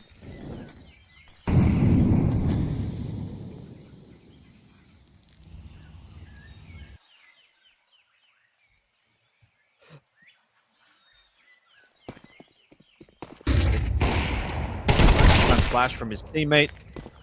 And that'll be the end of Valiance, and probably the end of this round as well for SemperFi, as Ali's just going to try and get out of dodge, but he's watching for that cross. 9-2. It honestly feels as though we're kind of going through this half now without any degree of fanfare, because it's almost an expectation that FlyQuest are going to win it from here. Yeah. They were a little slow to start in this series. They went 0-for-6 initially, but honestly, since that really hot start of Inferno for SemperFi, this has been a much more one-sided series. Really felt like FlyQuest took a little while to wake up, but now they are well and truly here. I think another timeout just to try to get a third round on this T side here for SemperFi, which means I think they've burned through all of their timeouts here for Ancient. Just trying to make something happen in this first half. And they've still got a CT side that they have to play. 15-5 for Regali, 13-6 for Vexite, 9-4 for Nedic. I mean, these three guys have just been getting SemperFi's pace, making their life impossible on this T side right now. And this is another example of it. Aggression from Liaz on the off angle, catches Alice there. Regali had the other line.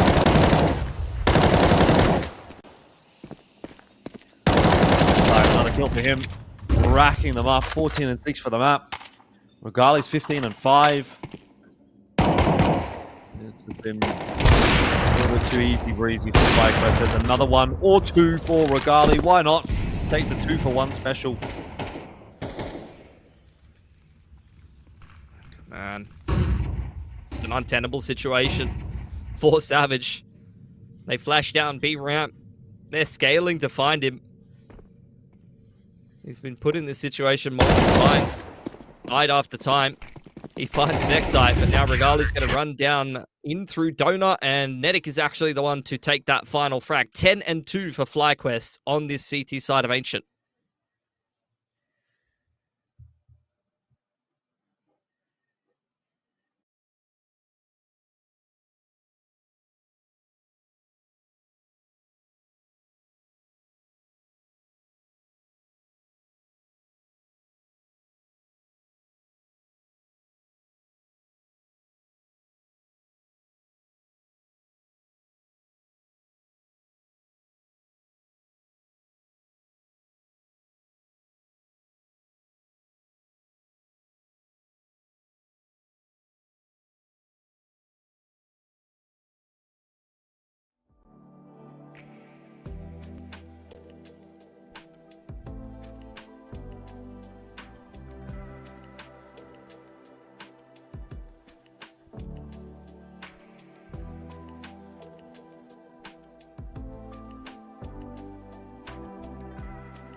Okay, back into the second half, and I don't know how long this one's going to end up lasting. FlyQuest are kind of dominating SemperFi at this point.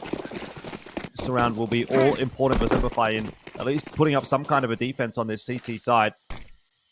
Still going to be tossed toward the bottom of the ramp. There's a smoke early at the bottom of the ramp here, and FlyQuest wanting to get in front of it. Looks like that will end up giving his life up to Keen, but it's not going to slow FlyQuest down for too long. They decide they just want to make their way into the side, and they're challenging at range, which has not worked out. Savage for 2, Keen for 2. And SemperFi at least have something to say for us on the CT pistol. Yeah, Keen has been the most consistent today for SemperFi. He's winning and opening duels here for them on Ancient. Nobody else has even won a singular opening duel for SemperFi. I think Keen is now 4 and 2 in openers. So he's taking the majority of them. You can really tell he is the player that wants to make this happen for SemperFi. Savage gave him a lot of help that round, but will be put down by Liaz. Do not give this man a 1-on-5. Valiant's coming in on the flank. restore some sense of normalcy. No. He's ripped all his bullets. It's another goosh for Liaz. Surely not. Uh-oh, this is so doable for Liaz. He's down to 1 bullet, though. They've got to be aware of that. He needs to find a reload somewhere. And he has been given the space for it. He's definitely got time to go for a wrap onto ramp. And right now, if I'm Valiant, I am shitting bricks. To be honest, probably the same for Alistair, because Valiant, if he just gets picked up, Ali's in the 1v1, and he is down to 80 HP, so a Goosh will finish him off as well. This is just such a scary round. Liaz, surely you're not going to do it to him. 19 bullets, 17 seconds. Got to get a bit of a wriggle on here. Looking to try to find those fights. He's got it down to a 1v1, and he knows exactly where Ali is as well. But Ali saves the day. Oh, it should have never got that close. I mean, all you can do is just embrace the nervous laughter at this point. I don't know what that replay was. Just admiring the doors on Ancient. They are beautiful. We love CS2 map design. Very nice. Oh, Liaz gave that one a good crack. Man, I don't know. I feel like Liaz is in some pretty nice form lately. He's kind of the player that has been a little criticized here on FlyQuest. You see the force in here from FlyQuest. Liaz buys himself a little armor. You've earned it. But King continues to deliver another double from him. Anti-force. This guy's just dominating the B ramp. Decided it's his world and we're living in it, at least on the CT side. You know, if FlyQuest can do it, maybe King can do it as well. This force buy has not worked out for FlyQuest though, so they will be left wanting for another couple of rounds. Maybe Regali can find a nice timing to pick up a kill or two, as he was able to do in some instances on Inferno. He's now been spotted out by Keen. SemperFi are starting to build on the CT side, but it's a long way to go before this is going to become a conversation point. Totally agree. It's a CT side as well. I mean, at least they've had some cleaner rounds. That was a very clean anti-force. Now they're going into an anti-eco. So they're going to have a chance to build up a really nice economy. They need to just keep their economy nice and stable to be able to even think about making this comeback a reality. Can't be losing extra guns when you're this far behind on the CT side. Goes without saying. Eagles purchased into this one for FlyQuest. And Keen remaining active. Loving how this guy is playing right now. Really trying to ignite a spark for SemperFi. Has got himself another pick. That flash doesn't really do a whole lot to set up ex-TALON for success. The good news is here, it's like Alistair's had a pretty poor game thus far. He was pretty good on map number 1, but now they've got the economy to actually get an AWP in his hands. I was thinking he might not even had the opportunity to do that this game, to be honest. If you want something done, you got to do it yourself sometimes. Which seems to be the mentality here of Keen. It's done enough to at least give SemperFi a fighting chance on the map. 10-5 now as SemperFi get themselves one more, but it's going to be gun round time.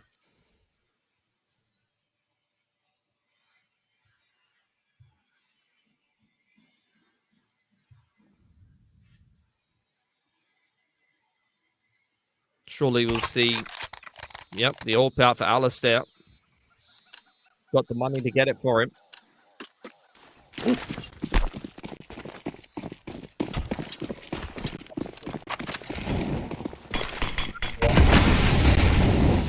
Securing this Series 2-0 and battering SemperFi on their own map pick. This duel just seems to be kicking off every single round. Vexite v Keen inside a cheater and cave. It was the same thing on the other half. Keen on the T side, just trying to harass Vexite in this part of the map. B ramp aggression in the mid round here for SemperFi. Spotted out again.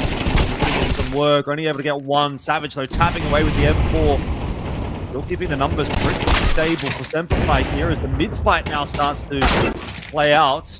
Oh, and that's big from Nedik and Liaz. Alistair sticking around for a second too long will lose his head. C4's dropped on the shelf. Like they're going to go and retrieve that one. They almost have control of the B bomb site, but bomb kind of trending towards A, which think will be a mistake given the circumstances. This wrap around the back from Savage could be huge if FlyQuest stall up. He's going to catch them on the timing. They're not watching for this play on Shelf, and he gets one on the Liaz, which is a big one considering that was the C4. Nadek's got a little bit of a window here to grab the C4, but he has to drop down into mid to get it. Either way, he'll find the tool onto Valiant in that time and put it fairly favorably in the direction of FlyQuest as a result. 11-5 on the cards now. Savage needing this big retake, but doesn't have the HP to work with. Have to consider the save at this point, especially if you can get the AWP, which indeed he does. First gun round so far, so good for FlyQuest. Some beautiful B ramp aggression again. Keen and Savage seem to be a pretty solid duo on this B side of the map. But looks, bar the opener of the T side game of Inferno, Valiant has kind of been struggling to win a duel in the majority of this series. That same can be said for Shady, to be honest. I think the main heavy hitters for SemperFi really have been Keen and Alistair today.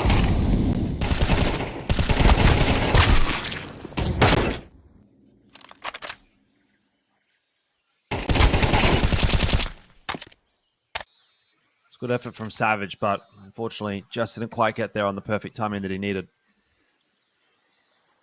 The tech pause out. What seems to be the issue? Nothing, apparently. Quickly back into it. This is a last-ditch attempt, though, for SemperFi. They don't have any money after this buy. Money, poor loss bonus hasn't built up. So you've got to get it done in this gun round. Otherwise, it's done. It's game over. On the verge of getting reset. Only so many mistakes that you can make as SemperFi trying to complete a comeback on the CT side here. Next side. On the edge of the flames here, pushing in between two Molotovs. This man is unbelievably aggressive right now, and he'll be punished for it. Savage puts him down. Alistair continues to just get domed, trying to make anything happen here, and FlyQuest will break through straight onto the side with a man advantage here. Keen and Valiant's trying to kick off a double flank. But FlyQuest are already flipping the map, taking CT spawn and setting up from the post.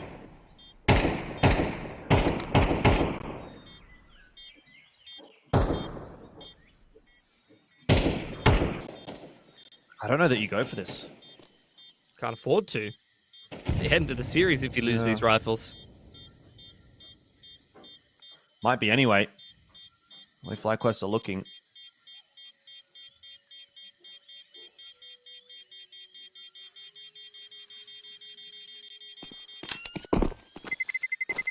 So 2 M4 is going to be taken through to the next round, but that is about as good as it's going to get. We have a couple of drops going around for SemperFi, but their buy is going to be looking very weak.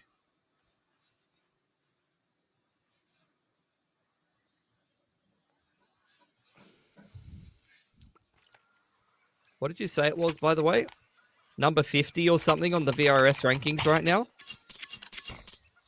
FlyQuest were number 49, I think. Is this the number 40th team? They're 46, number 46 now. Yeah, this guy's pretty good for number 46. Holy cow. Well, This is the did big you like take that? for him. Oh, once again, SemperFi wanting to contest, but being punished heavily for it. Kingdom Valiant's already dead. Shady's trying to click to the corner. It's all he's got left at this point. In from Red Room, Alistair once again fails to connect the shot. This is looking like a curtains for SemperFi here. Indeed it is. 13-5 will be the scoreline. The GGs go out, and FlyQuest have done what they set out to do today. A clean 2-0 over SemperFi. The MRQ going swimmingly for Oceania's number one side. I think it's quite easy to name them number one after that one, if there was any kind of conversation around it, which personally I never got on board with. They're not bad. They're not bad. You know, maybe they'll make top 30 if they keep working hard. You know, they're not bad for an up and coming team in the VRS. And they will secure themselves a grand final spot. I mean, we talked about sometimes FlyQuest having some susceptibility in the upper bracket game. If you told me that after the first 6 rounds of Inferno, I would have told you, yeah, they're not looking good today. But we are, yeah, they're looking like that. This MRQ spot will be theirs on a silver platter, to be perfectly honest with you. Yeah, certainly heading in that direction. But job's not yet done. Obviously, they still have to play the grand final of this Oceania qualifier. They will have a bit of a rest, though, until tomorrow, the second game of tomorrow. And speaking of second game, we've got another one for you guys coming up here for Oceania. It is ex-TALON and Rooster. That's going to be an elimination match, and the match that will decide which team goes on to play up against SemperFi. So there is a potential rematch there for ex-TALON if they can get over the line against Rooster. For now, though, we'll head to a break, and then we'll be jumping into our second series.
Yeah.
Yeah.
All right, welcome back.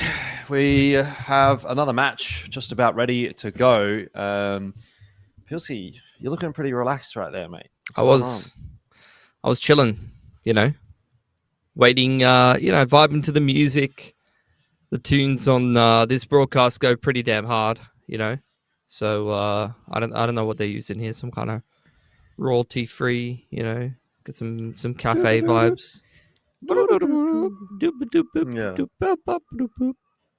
Yeah. What's up next? Rooster and ex-TALON. What have you got to say for this one? It's a matchup that we saw a fair bit over the sort of last couple of months. I guess maybe the matches at the Defrag Invitational, the one that's kind of like playing out in my mind most specifically as ones that we've got to kind of go off of, and then they had the Astana qualifier that they played against one another as well. All pretty close games, but some roster shakeups obviously since then. ex-TALON now bringing in Brace. How much of a difference that will end up making, I guess we just kind of have to wait and see. Yeah, I mean, also worth mentioning, I think the defrag game was Nedic still in the roster for Rooster, if I remember correctly, and For ex-TALON ex-TALON. did, sorry, for ex-TALON rather. Of course, Nedic used to be on Rooster, and ex-TALON did win that series last time around. And I'm pretty sure I was just taking a cursory look at the stats back before. I mean, Addict was the best player, but Nedic was still pretty solid for them. I guess maybe Nedic was a little better in the SemperFi series, if my memory serves correct. But I think looking at the Astana quals, which probably would be a bit more of a good representation of what this matchup will actually end up looking like, it was bloody close. Ended up going 1-for-1. And you did have Rooster barely scrape it off across the line in OT. I think we got a little bit of a different looking veto, though, today. It was like, what do we see? Let's have a look. Mirage, Dust 2, Inferno. So you'd have Rooster pick Mirage, Talon pick Dust 2. Last time around, Talon did pick Dust 2, but Rooster picked Train. And they won Train last time around. And this time, ex-Talon chose to take out Train rather than leaving it in the map pool. So they haven't let Rooster pick Train against them. This time taking it out in the first ban stage, and thus we'll end up on a little bit of a different map pool. Nuke was the decider last time around as well, which Rooster was able to get across the line, and this time it's been taken out by ex-TALON. So ex-TALON actually actively removing a lot of the map in the series, and that Rooster did win in this matchup not too long ago. So ex-TALON really being the team that wants to change up the map pool since the last time these two teams played and see if it'll go a little better for them today. Yeah. You would hope that ex-TALON have kind of found a little bit of a better understanding of where they're at as a team now than back in the Astana qualifier, which was a few weeks ago now. They've had a little bit more time as a unit with Brace in here and Forlex coming in as well. I thought they didn't look too shabby in the opening game, but did kind of get dispatched of pretty comfortably in the end by SemperFi. They definitely had their moments. On the same token, Rooster, I thought, also kind of had their moments against FlyQuest and on this very map, and they've started off nicely with a pretty quick bomb plant there on the A-bomb site. TJP going to spot out a couple of players here in CT spawn, and the push coming through as he's trying to play anti-flash. There is no flash that is going to be forthcoming, and ultimately some pretty decent trades from Rooster in that setup, and now it does come down to just this P250 kind of tapping away in the headshot line for Chell. Doesn't even need to really overcommit to it too much there, as ASAP now is getting involved, and Knife going to do a little bit of damage, and that's going to be the end of that. Pistol round will go the way of Rooster. Nicely done. Yeah, you did mention Forlex coming into this roster. Last time was Vision playing in the Astana quals, so a little bit of a different fifth member here for ex-TALON, worth mentioning. And Force going to come through here for ex-TALON. A couple of scouts out and some pistol armors. Rooster did look pretty decent on their T side against FlyQuest on this map. A little bit of a goosh to brace his head as he tries to go for a bit of a jump spot. He's punished pretty heavily for that. And it does seem like Rooster want to hit the go signal off the back of that into this B site. We'll be able to chime in with a bit of damage. Got all sorts of player names in the kill feed right now. ASAP. Slimy, though, with the Khalils are getting some of that work done, but this is quite a messy round that ex-TALON are definitely making work at the moment. The damage that they're doing with the scouts in particular proving to be the difference. I have no idea who's gotten all those kills. But it was someone with a Russian name. We are loving the Russian names here in Oceania for some reason. Appreciate the players making our lives very difficult. But also, I appreciate that we haven't forced names in the kill feed. That also makes things difficult. So, basically, I hate all of you, is what I'm kind of getting to. Yeah. Rooster getting pistols and armor here. After losing that last round, there was definitely a lot of scout work, I guess, done by Addict. He's 6-1. So, I'm assuming he is the Russian man for today. I thought there was two of them.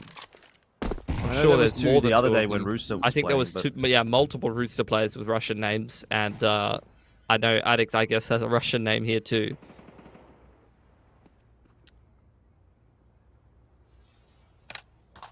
Well, it's going to be a fun day at the office today. Maybe not for Rooster. I mean, that's definitely not the way that they would have wanted to start this series. Pretty solid pistol, but the anti-eco, they've got beat into a couple of scouts and just gotten a bit decimated. Just couldn't get out of the apartments. So yeah, where Danny G needs to get some value on this lurk from underpass.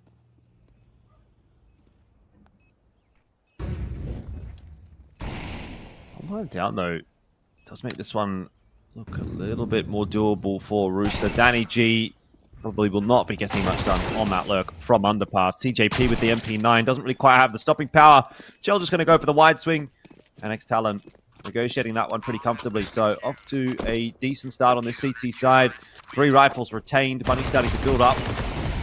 Rooster have to find a way to make some inroads. Otherwise, ex-TALON are going to start to run away with things here. And I don't think ex-TALON's the kind of team that you really want to let get a bit of momentum under their belt. Maybe if you're a team like FlyQuest, you can pull that back. But Rooster, I don't know. If they get down pretty early on in the piece here, are they going to have enough to pull it back?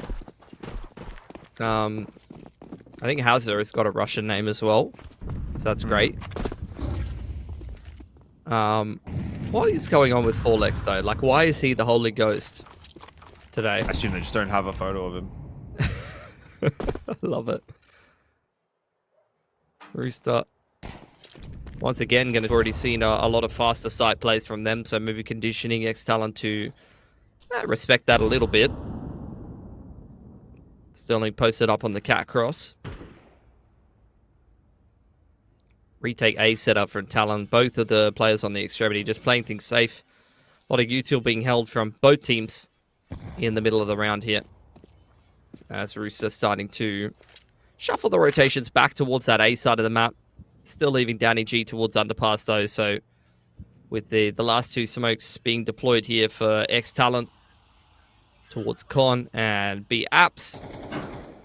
This is going to turn into a 1-4 ASAP. Once again, they're going to be left on the lurk. Top Con smoke thrown out by him, as well as a window smoke. And the rest of Rooster are going to look to try to find a timing to make their way out A.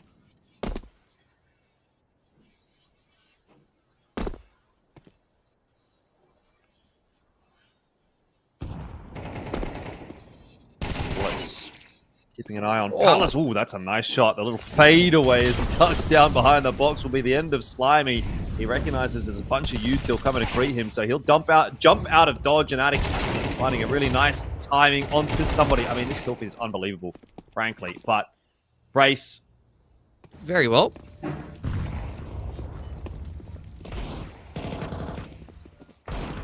It's going to be a back and forth game, I'd imagine. The way things are going at the moment. Hasn't really felt like either team have significantly gotten on top.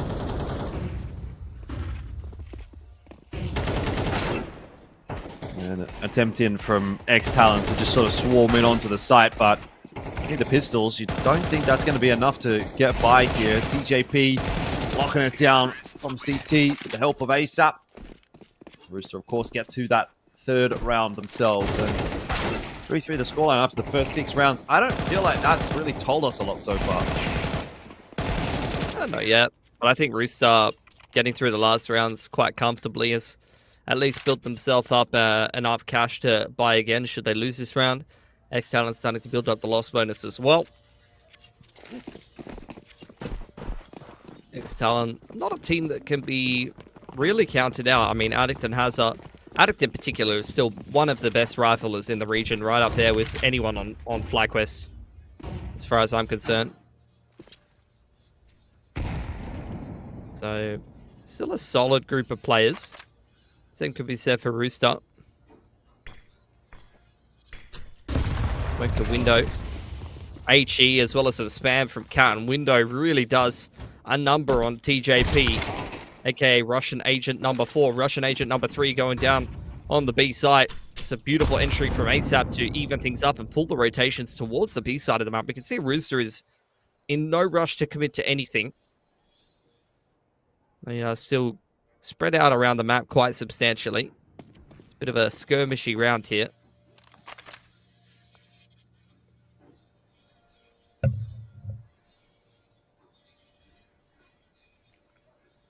Sterling just sort of floating around in ticket at the moment. Not sure exactly if the A site is clear by the looks of things. He's kind of still keeping an eye on. So will drop, and so this will be Rooster getting themselves a lead.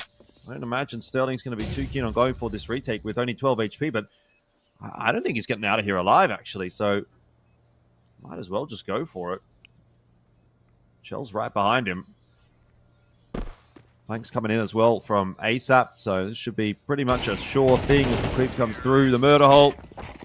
And as well executed by Rooster, who are now up to 4. I think you've had a lot of these A endings from Rooster after conditioning the faster site hits and a couple of rounds, particularly towards that B site early on in this T side. I think ex-TALON are broke now, but next gun round need to think about how they're going to adapt to that. Need to take control of one of the extremities. Like, either you got to be aggressive on middle, try and take that portion of the map, or maybe you need to go for a mid-round push in towards A or B main. If you push B, then it'll help you kind of stack towards A in the late round and defend those late A plays.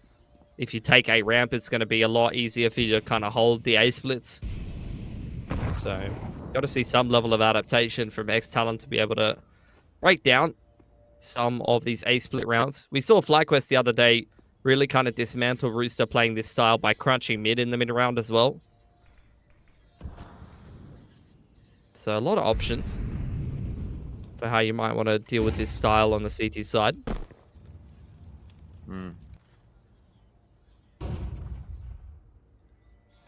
It is that slow standard pace from Rooster.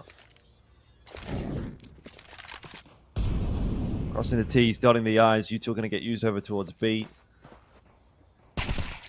Slimy watching for the push in toward T spawn, and this is looking comfortable for Rooster. They have walked into what amounts to be the stack, and so there's the Deagle starting to come into play. Forlick's got himself a double, but that's all she wrote for the round for ex-TALON. Rooster pulling further ahead now with that 5th.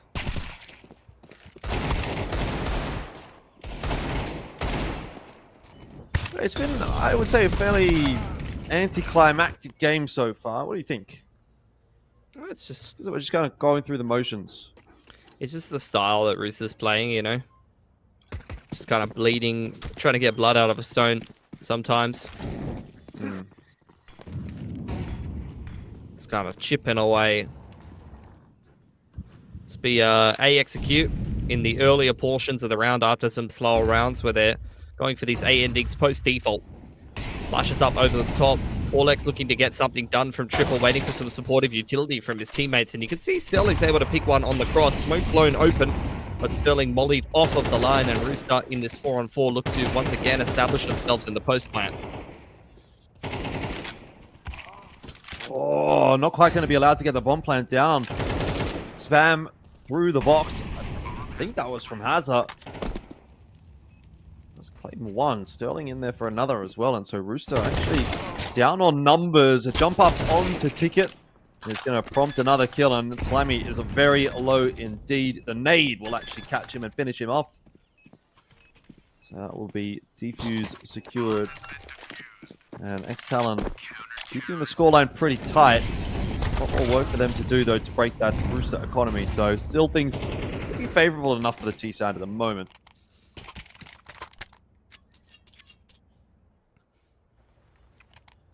Good little retake from ex-TALON there. Just harassing Rooster before they could get into that comfortable post plant that they're looking for. Yeah, things just kind of going one apiece each way at the moment. Very close game between these two teams, which is to be expected. These guys are both pretty evenly matched.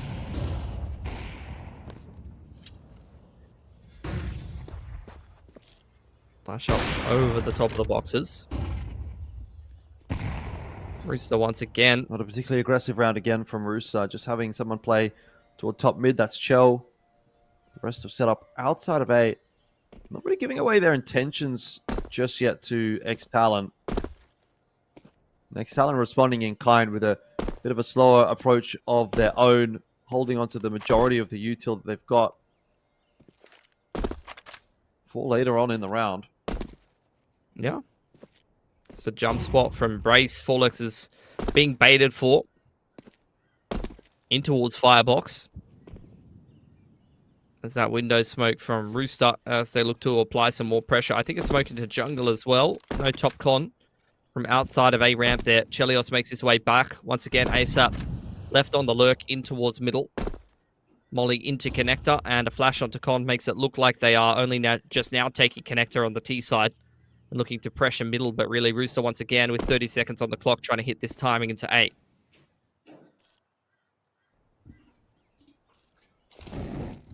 She's looking for an entry. Contact placed up. Firebox has not been cleared just yet, so Forlex in the pivotal position. Molly under balcony. Rooster will be well aware that the firebox is not clear, or maybe I've spoken too soon. They haven't bothered to check it, and Forlex will choose the prime time to strike. Brings it down to the 1-on-2 here for Slimy. He's got to try to plant that nade. Might have been better off used to open up the smoke, but either way, kill will come through for Hazza and ex-TALON. Stabilizing the half, back to 5-5. Yeah, just a cheeky little play. Brace is just sitting on ticket, making it look like they're playing retake A. Baits perfectly for Forlex and just lures Rooster into a false sense of security. And sometimes you're running the clock down really tight like that. You just don't dot your I's and cross your T's. Rooster really kind of overlooking a uncommon position. Don't see it every round, but it's something that you need to be aware of. Get a force here from Rooster. ASAP is once again being left on the lurk, and the rest of Rooster just looking to contact towards B.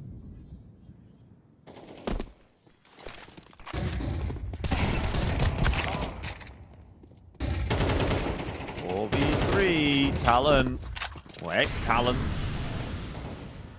starting to put together this CT side. If they do win this round cleanly, money for Rooster is not quite there, though. The bomb plant will help out. Another 1-for-1. Numbers are still persisting for ex-TALON as they start to think about making this retake. Danny G low, Slimy on the site. Post plant isn't exactly premium. And with that player at bench going down, it kind of leaves it up in the air for Slimy. He would have needed to go absolutely massive and get a little bit lucky. In the end, it is ex-TALON that are going to win this round. They've got 3 guns. They're going to have a great buy next round. And Rooster will be scraping the bottom of the barrel. So a 7-5 is actually on offer. Sure. Addict is absolutely cooking him right now. It's a great game from him. He is definitely the best Russian player in the server. 15-8. Double AWP is the answer for ex-TALON here. With a little bit of extra cash. Plus, it's not like they're going to really regret it going into the T side. 1-4s have had pretty mixed success thus far for Rooster, so they're going to go back to a bit more of a 1-3-1. A lot more committed towards middle this time, with the extremity being the weak side. But Brace has got on a deep info line towards B apps. That's going to allow ex-TALON to lean very heavily towards the A side of the map.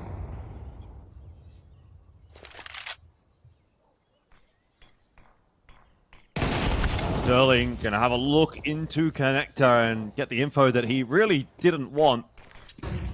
Addict up, who has to turn away from the flash. He'll now be smoked off. Forlex has to have a little bit of a peek, and he is really under pressure now because there's that push coming through from main as well. He's ducked on the balcony. Deagle shot comes out from TJP, and just when you think ex-TALON might be walking away with a lead, it may well go in the other direction. Hazza forced away now by a molly.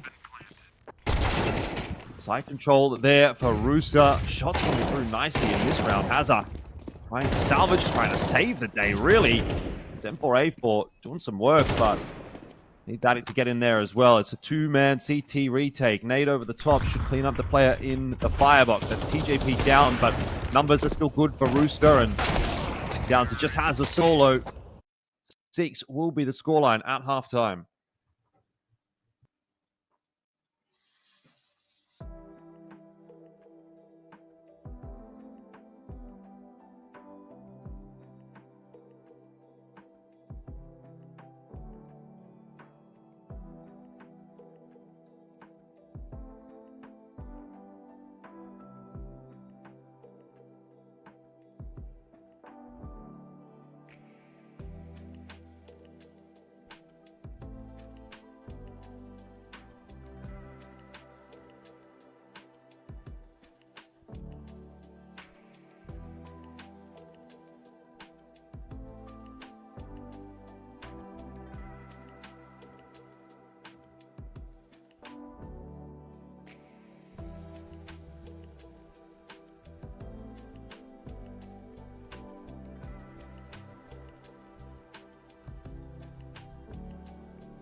Alrighty, back into the second half.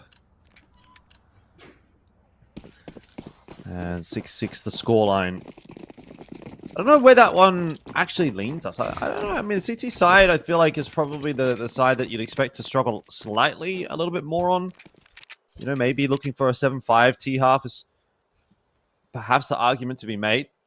Let's see how Rooster starts off with his pistol, though. I think ex-TALON, at least at this point, not looking like they're in a shabby spot. The flash coverage is great. Danny G couldn't see much at all. And Forlex, after a bit of work, does actually manage to knock him over on this B bomb site. So now seeing this pistol start to head in the direction of ex-TALON, I do get a little bit worried for Rooster's chances in this second half. Yeah, man advantage. Low percentage site to be retaking for Rooster. Double aggression into market.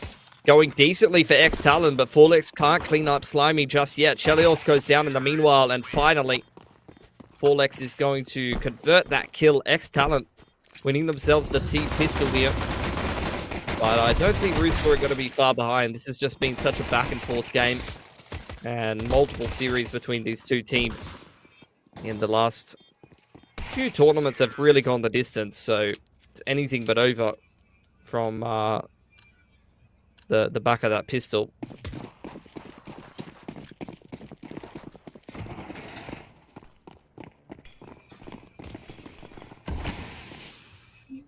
Rooster with a full save. It's going to be the exact start to the second half that ex-TALON wants. They'll be able to walk their way into the A site by the looks of things. They're just setting up for a take on that site.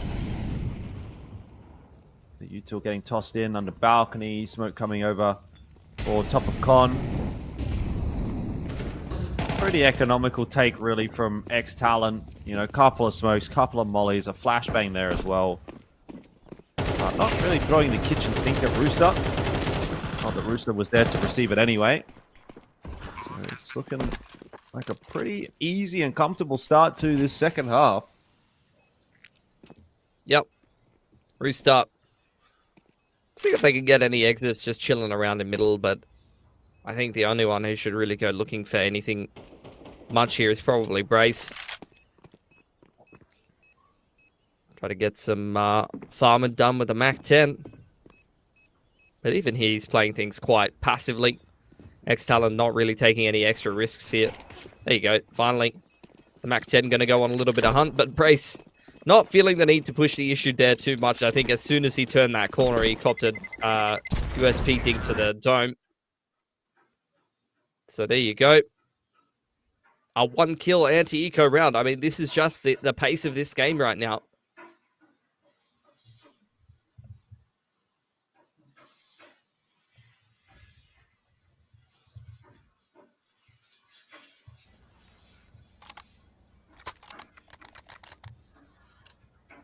All right, 8-6. Big round here for Rooster, just to ensure that they're going to be able to get into this contest early on in the piece in the second half. If that does not occur, ex-TALON up to 9-6. Rooster probably back onto a reset. And that's where the half and the game really can run away from you. So, big one for Rooster. They want to get over the line. They're gone for a little bit more of a passive hold onto the A side. It's a little bit more of a retake style of TJP in for a 1-for-1. ex-TALON won't mind that, though. That's going to give them the space, though. The spam through from Chell just gives an extra number over to Rooster for this retake, as the plant does go down pretty quickly. Rooster are more or less already in position to make this retake happen. I'd say at this point it's advantage Rooster, but Sterling working his way into jungle. If he can get that kill on the Slimy, it'll be a big fight to win. Just missing those opening couple of shots. And Slimy has been the form player of late in that matchup. He'll be able to get it done comfortably alongside the rest of Rooster. And that is a 7th. So Rooster bounce back early on. Yep, 3 guns up. Upgrading all of these Galils and Thamises to rifles like the M4 or the AK. ex-TALON with plenty of money to reinvest here, though. Still neck and neck here. 3 surviving for Rooster, so their money building up a little bit on this CT side, but it's not in a comfortable position just yet.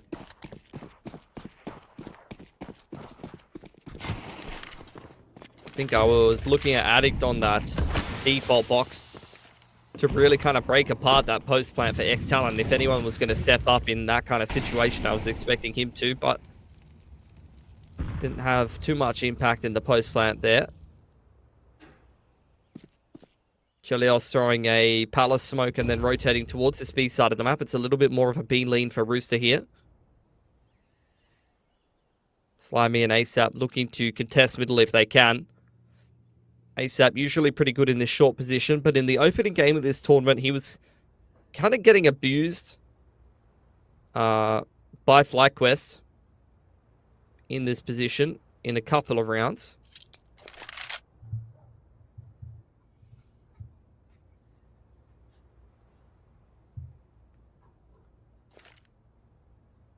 Rooster having a little bit of a look in toward middle here, trying to sort of approach it, as they know that ex-TALON have some control there. FlyQuest forced away by the incense, you think. There's a responding one onto short that will just back Rooster off as well. Smoke for bottom con. It's a little bit of a jostle for position at the moment. ex-TALON, they've got to come up with some ideas. They've got to get that player into con so that they can make this A split happen. They've decided to pull the trigger now as Hazard just pushing his way forward, trying to find some entries. Slimy up on the stairs. Doesn't quite get his timing right. He had multiple angles to be aware of and unfortunately looked away at the wrong time, pushed through the smoke. Chell will get some work done with the MP9. Rooster just seems to have this intuitive sense on a timing on these retakes on A. So ex-TALON are allowed to get in and get the bomb down, but Rooster are looking pretty comfortable on the A retakes. Yeah. Quite happy to play those retake setups multiple rounds in a row. Seeing similar pacing on this T side for ex-TALON. Like, there really just isn't much change up of pacing for either one of these teams. They're both playing almost painfully slow on this T side, hitting the same kind of entry timings every single round. Spend the first, 45 seconds kind of trading down utility. And somewhere between 30 and 50 seconds, you're usually going for an A split.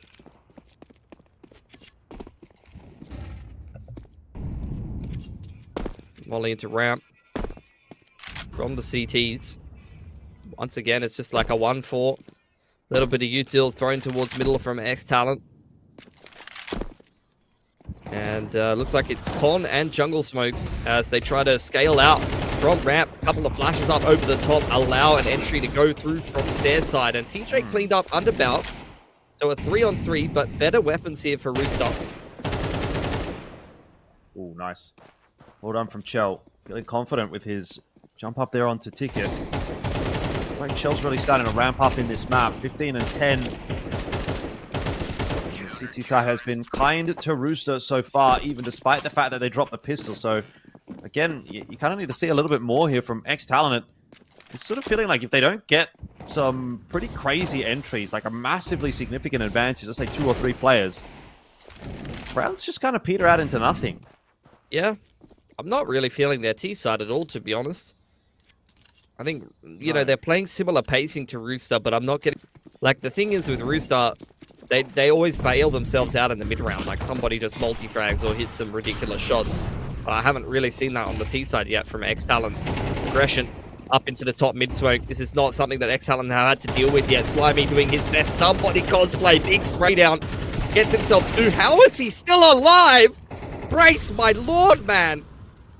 Please, aim. That's going to be clipped and put on Twitter somewhere.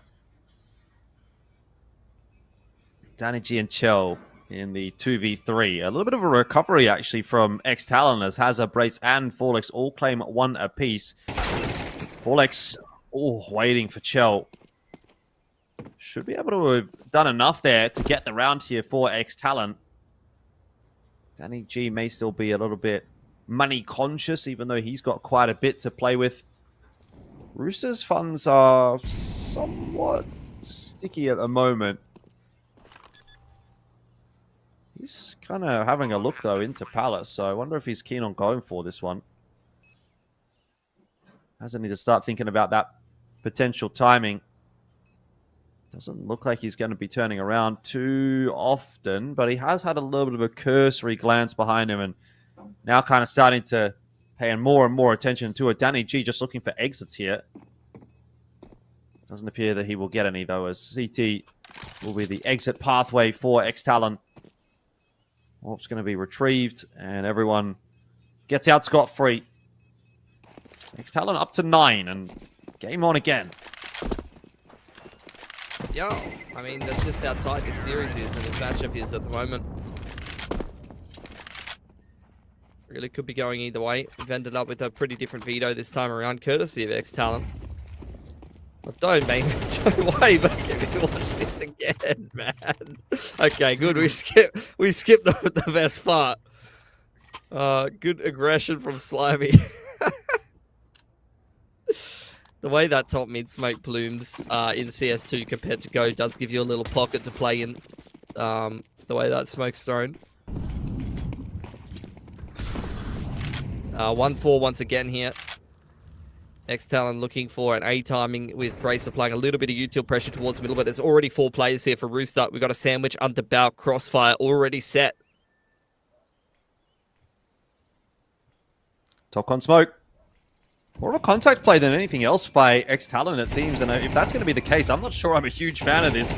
This round's going to go very poorly. Danny G only now having to come into players to find the trade frag. He is burning alive, and he is going to be pushed out by the mollies. But realistically speaking, ex-TALON have just sort of scissors paper rocked themselves into a loss here.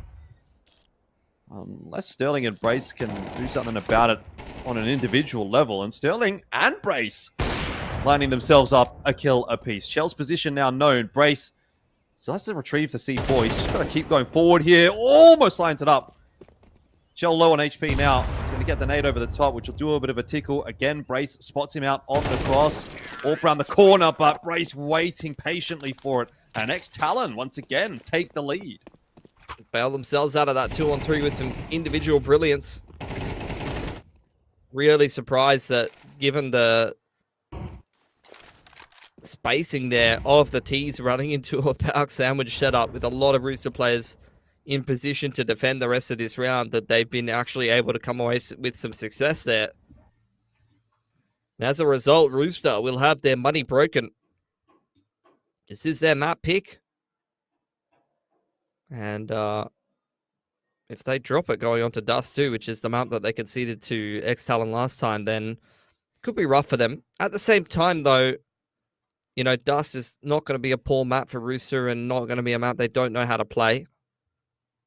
So it's not like the map is automatically done from there. A lot of reps between these two teams in head-to-head series in their various iterations over the years, but even in their current iterations over the last little bit. So a lot of familiarity there. You're going to get a lot of different maps played across the pool because they just have to play each other a lot of the time in a lot of tournaments. I mean, this is the lower bracket match at the moment. A lot of these players would be used to playing the upper bracket match most of the time, but with the way that SemperFi and FlyQuest are looking, I mean, these are kind of the next two teams in OCE right now, which is crazy because there's actually a really solid level of talent on both of these teams and some very promising players on both of these teams. It just kind of tells you how many good players there is kind of kicking around at different teams in Oceania right now. Yep, it's a strong pack. We expected a pretty competitive Oceania MRQ, which we almost haven't gotten based on the results, but I'm still going to say it's been a fairly good one so far. The quality of games has been pretty good so far. This one, no different. Rooster, though, have got themselves into a bit of a spot now. Money's low. They have to take an eco. It'll be ex-TALON. You'd have to think almost surely up to 11. They are going to be walking into the 4-stacked B site, though. Let's just hold that thought for a moment. And they've been scared off, so they're going to head back over to A, which will be the correct decision given the circumstances. But, yeah, I mean, I think Rooster have just kind of backed themselves into a corner a little bit here. Things are going to start to get awkward. They lost a couple of pretty bad rounds in a row, and ex-TALON now in a winning position for Mirage with Dust 2 coming up next. It is ex-TALON's map pick. I can tell you for sure they're a lot more comfortable on Dust 2 than they are on Mirage. Well, Rooster running out of opportunities now. We'll put a pie together here. Heading into the tail end of this game, ex-TALON definitely favored to win it. With a little bit of extra cash on the T side here. Once again, rifle-centric buy for Rooster. Have not been bringing out the AWP on Shell very much.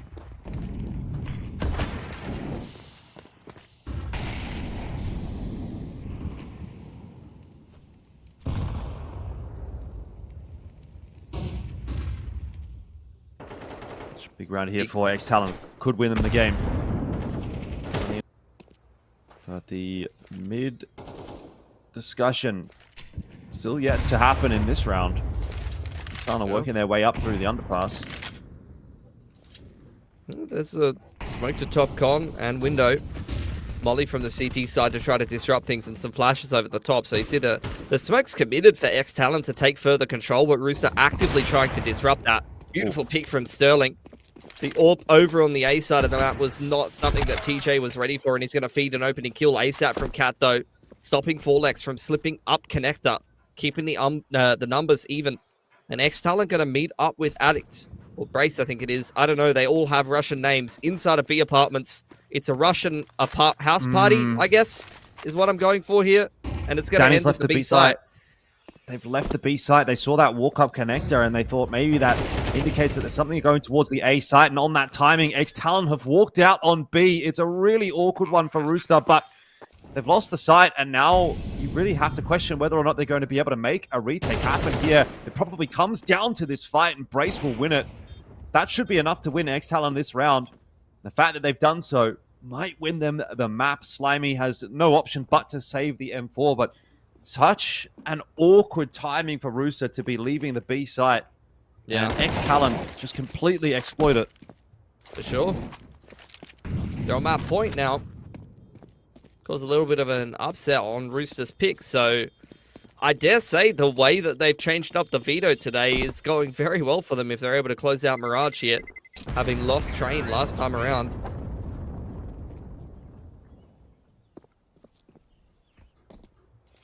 And it's interesting in the year of our Lord 2025 that, you know, Rooster is the team to play the fringe picks like Train. Like back in the day, they were always the team that I was like, they're just going to play the middle of the map pool. Yeah, Mad Like Wizards on Mirage. Yep. Every time. We saw all the time. It's Mirage, bloody Inferno, every game. Mirage like Wizards. Well, Rooster are going to scrounge together what they can afford, which is not a premium buy, but it is enough to contest. Trouble is, ex-TALON's got a few bites at this cherry, so even if Rooster do get this one over the line, they've still got more work to do. Similar setup to the previous round for ex-TALON. Two players in the underpass, one at top middle. Just seems like this is the way that they want to contest that mid-control. ASAP up on top of Bricks has been an adaptation Rooster has made against multiple opponents to try to contest this mid-control. Find an opening pick. Smokes to top con and window. ex-TALON starting to make some moves. There's the molly to Bricks, and he doesn't go overlooked. Beautiful opener from Forlex. They're well aware that that's a position that he likes to play. That's good prep. Whoa, nice little bit of movement coming through there from somebody with a Russian name on the CT side. Could have been anybody. I think it was Chell. That said, it's not going to matter in the end as ex-TALON trade it down effectively. TJP's position here is going to be the premium one, and he spots the bomb crossing into palms. It all gets a little bit messy here. Sterling has to try to clutch out the 1v2. Tough ask for him if he misses that first shot. And then they'd open the smoke, and Danny G just escaping. Flash is going to land right in front of Sterling, and that will be an easy peek for TJP. Sterling really desperate to try to land any of these shots, but the AWP just not working out for him this time around. 12 to 10. Beautiful hold from TJP and Danny, though. Yeah, well done. Just as that top con smoke fades, you do get multiple players from Rooster swinging out and contesting the A split. The flash timing was beautiful as well. Just some good team play from Rooster, really. Despite losing that opening pick, they are able to scrape through that 4-on-5 pretty nicely. Chell's got the AWP out now. I've not seen this yet on this map, I don't think. Sterling also has his. Once again, it's a 1-4. Sterling peeking out A ramp. He is having a lot of success AWPing out of A here.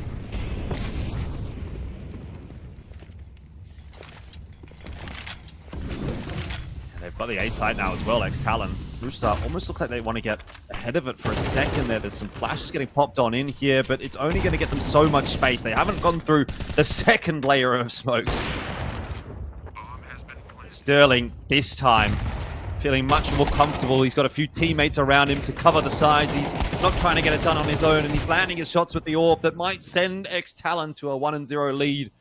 It is Slimy and Chell to try to salvage against 4, but that feels a point in that next map. 13-10 secured, and ex-TALON are on their way through this lower bracket.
All right, off we go. Map number 2 ready and waiting for us after we so patiently waited for it.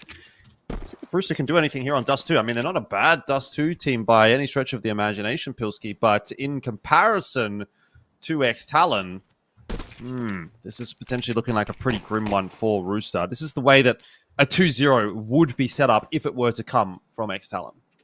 Yeah, not like Rooster don't have any pedigree playing Dust 2, though we've even seen them recently playing it in ECL. So it's a map that's within their wheelhouse. They don't mind it too much, but ex-TALON very comfortable on this map. So I dare say they're feeling confident going into this T side here. A little bit of pressure on middle to have the drop-off bottom middle. Addict quite happy to wait for the flash for Brace to send him through the doors. The rest of ex-TALON prepping themselves to kick off this B hit. Not a bad setup to deal with it, but it might not matter if that mid take has gone as cleanly as it did. Ex-TALON just going to call the cancel on B. That's a really good snap decision made by them. Slimy going to need to make a big difference here, and his USB shots are good, but not good enough. He has got Sterling trapped, though, so it's going to be TALON that have to move quickly into the A site. And talk about Sterling! He's not trapped! He's got them all! He's got all 3! They didn't know he was there! It goes unchecked in Xbox. Thought that player may have stuck back towards lower dark, and there's just a beautiful flash from Brace to set up Addict to bust open double doors with a double entry. So that pistol round's gone exactly how ex-TALON would have wanted it to go. Rooster now gearing up for the force bite. Going to be a long take out from ex-TALON, forcing Slimy off the line. In the meanwhile, Rooster have taken the middle of the map. Looking for a pick there, but there's just no one to find. ex-TALON really committing towards this long take. Yeah, big push down mid, though, from Rooster, which Brace is here to watch for. They're not going to keep going by the looks of it here. Rooster are just happy with the setup that they've got. And ex-TALON, the same for now. Happy to sort of play these long angles with the rifles. Brace has spotted out a little bit of that presence in middle, so doesn't want to stick around for too much longer, but that should indicate to Rooster that this is going to end up being an A hit. They see him going into bedroom doors. Where else are the rest of the team going to be, you'd have to think, and so they're going to stack onto that A side, and ex-TALON kind of just walking into the setup. Sterling working hard to try to find a pick back with that AK, but now has to go pick back up the long angle, and these MP9s are doing so much work. Rooster just playing exactly how you need to with those guns, just swinging back and forth. Sterling unable to get it done, and Rooster will pick that round up. And I have to say that's, I think, a pretty disappointing round actually from ex-TALON. Yeah, unable to convert that long control into a round win. They lost the entire map, and they just took way too long to get that A long play going. Needed to be a little bit more decisive, get that elevator smoke down, maybe a couple of flashes up over the top of car, and actually commit up the ramp. Instead, they're punished quite heavily by Rooster. Force by coming out in reply from ex-TALON. Hero rifle on Addict and a couple of digs in the mix. Really not any utility in this round from ex-TALON to be used. Just a well, not even a smoke in the middle of the map. There's just a smoke and a flash, and that's it. It's just got to be dry contact approach from ex-TALON, which means the Deagles and the hero rifle are going to have to get a fair bit of work done in this round if they're going to have any success at all. I've got a lot of nice space, though. Smoke in here for the mid to B would really set themselves up for quite a nice round. Have one smoke in the hands of Brace. They're just going to try and make the contact play happen first. ASAP just coming off worse for wear in that exchange. Addict still looking for more with the AK. The swings are starting to come through, though, from CT spawn. And yeah, the smoke's not really keeping Rooster at bay. Forlick has retrieved the AK. He's able to do a little bit of work with that one. He's got the C4 now as well, but Sterling has to really try and activate here, and he does eventually get himself one. Oh, could get a second here with Danny G being low, and then it would be round on, but Danny just going to escape. And that probably is now the round over, as it'll be a little tough for Sterling to get around and retrieve that C4 in time to do anything with it. Sterling trying to fake the steps back towards lower dark and make them concerned about the flank in from B ramp. Creeping up on the line. Danny G spots him out on the shoulder. That's going to allow Slimy to adjust accordingly and clean him up from Car. Rooster, 2 in a row, breaking the T-side economy. And changing the narrative that we started off with from the pistol. They are well and truly wanting to fight from this series. Really good dismantling of that mid to B play. Just harassing ex-TALON as they try to come up B ramp, blowing open the mid to B smoke and just pinging them over the top of it.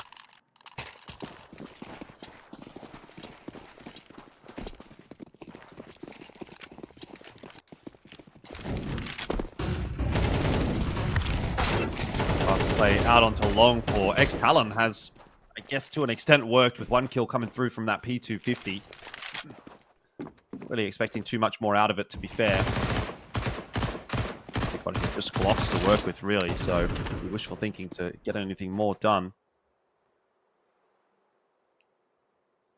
I'd love another kill or two here, though. If they were able to get that, that would really keep the economic pressure on Rooster.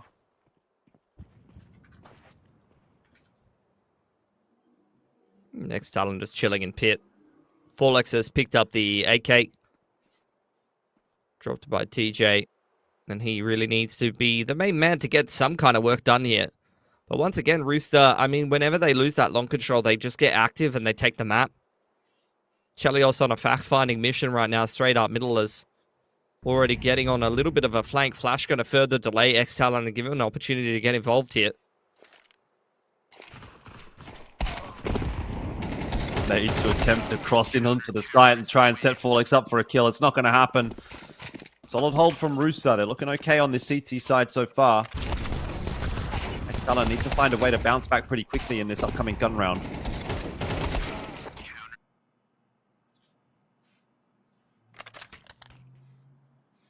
A little bit more limited on the util. No AWP for the T side here. Chelios has got the AWP out.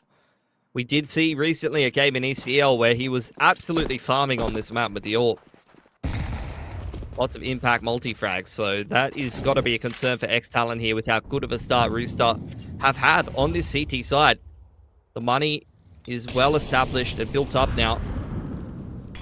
A little bit of util to get some mid-control here for ex-TALON. Flash up onto Catwalk, does push Chelios. Oh, sorry, not Chelios, it pushed TJP off the line here. ASAP close mid-doors, so looking to contest this default.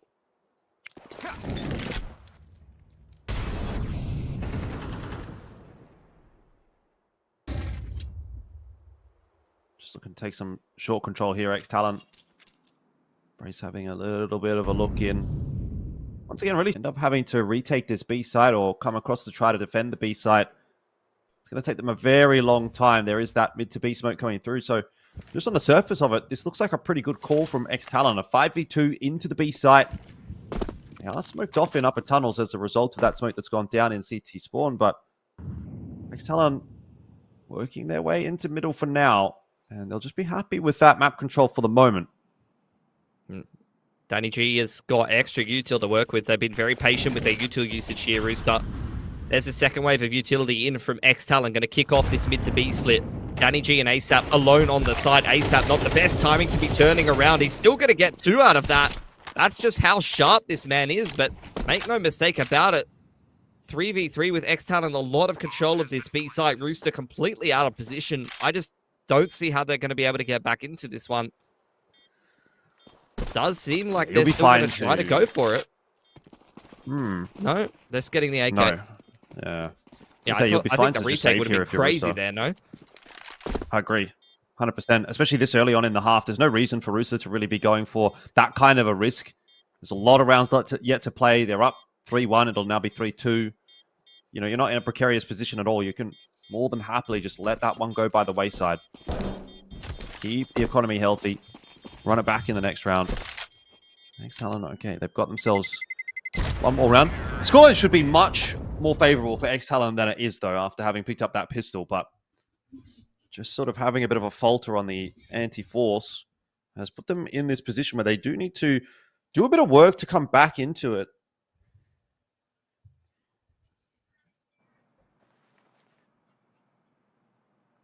Org's out for ASAP. Never mind. I haven't seen an org in an eternity. Rip the org matter. Though I dare say most people won't be missing it. Molly's on both B and long for Rooster to secure minimal control of the extremities and maybe shut down any kind of faster set plays, but we haven't really been seeing those kind of approaches from ex-TALON unless they really can brace dead on the cross. This is what I'm expecting from Chelios getting an AWP this early on the CT side of Dust 2.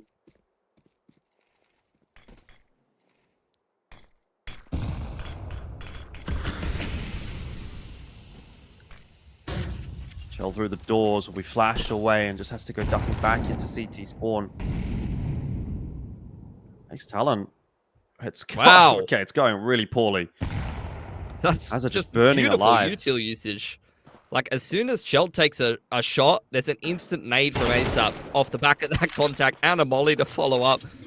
I mean, Sterling wasn't ready for the smoke to fade. Like, this is an amazing defense of mid from Rooster.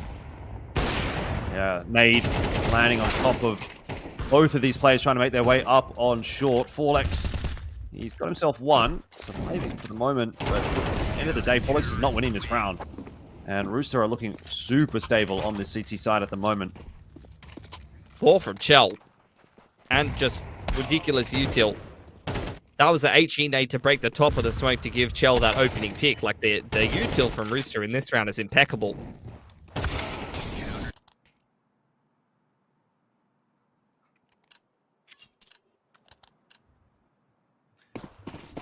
I don't know where you go from here as ex-TALON. Things are looking pretty rough on the T side. Forlex has been given the hero AK.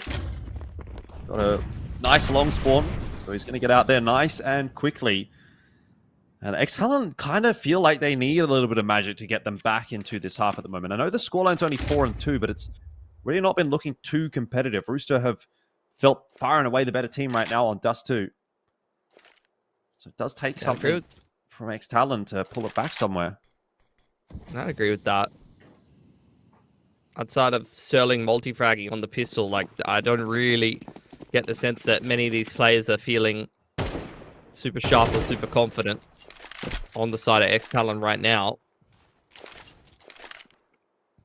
But I wasn't feeling that confident in their T side of Mirage, and they still got the game across the line in pretty decent fashion, so we'll see. ASAP sticking around in lower dark here. May go unchecked. Yeah, they might just need to warm into things, potentially. ASAP swung nicely by the Deagle. I think that was Hazard. Yeah, it was.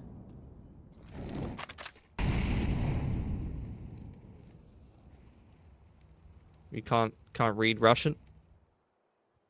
No. DJ pushed off the line. Chelios, also a Russian man this game. I think there's 3 ex-TALON players with Russian names and 2 on Rooster.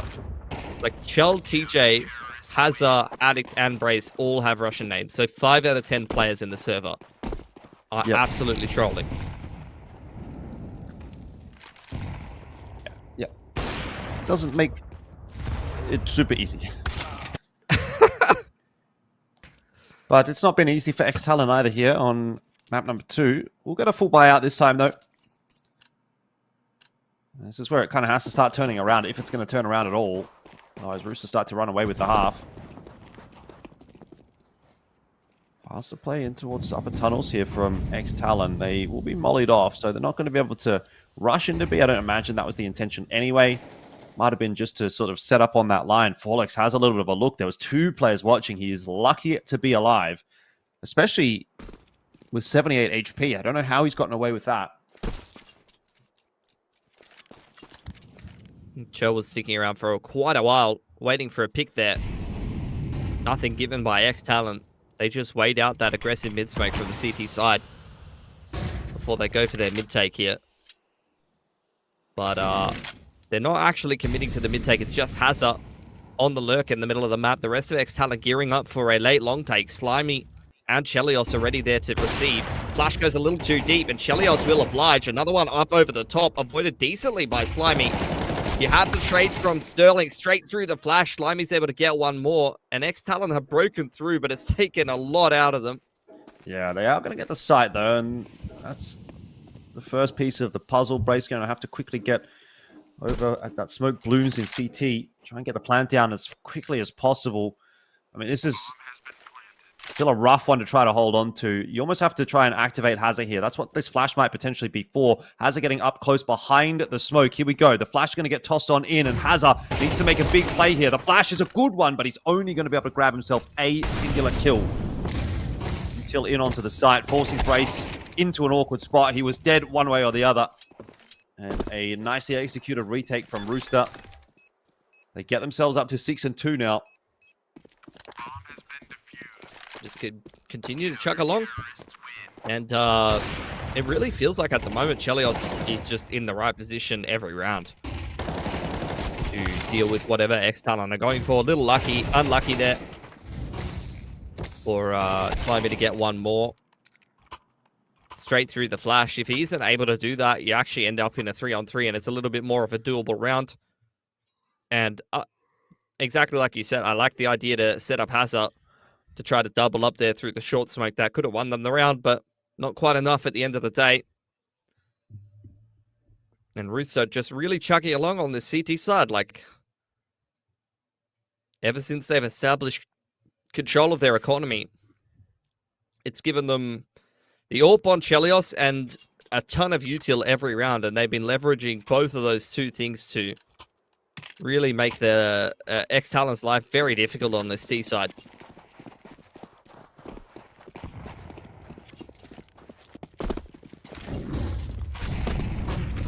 Starting to require a pretty phenomenal CT half from ex-TALON if they want to win this map, but still some work that they can do to salvage things on the T side here.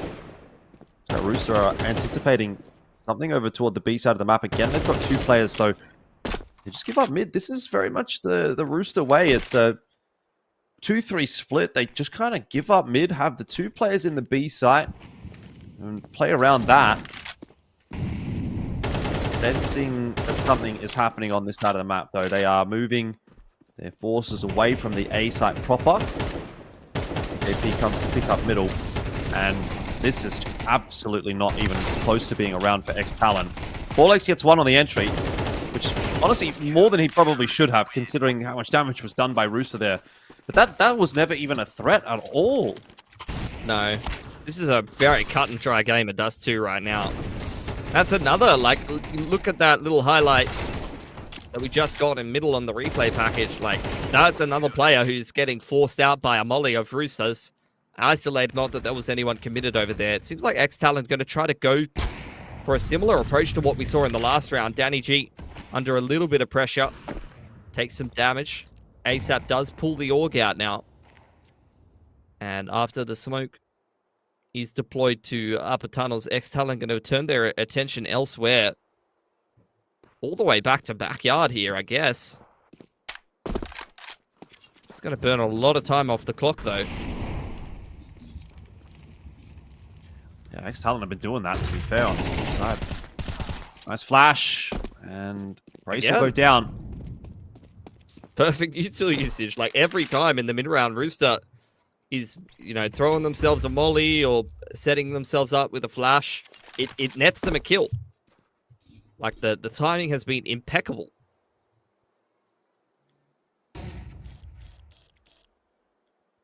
Yeah, it feels just like a slow, painful death for ex-TALON in this first half.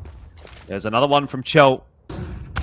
Seal is definitely being sealed. Sterling, though, responds in kind, so at least still something to be said for ex-TALON, but they've got to move quickly with only 30 seconds left, and Rooster are making no mistake about which direction this bomb site they're going to have to go towards. FlyQuest, 1-for-1. Again, not enough. Ex-TALON are just finding these 1-for-1s, but like that's not winning you the round.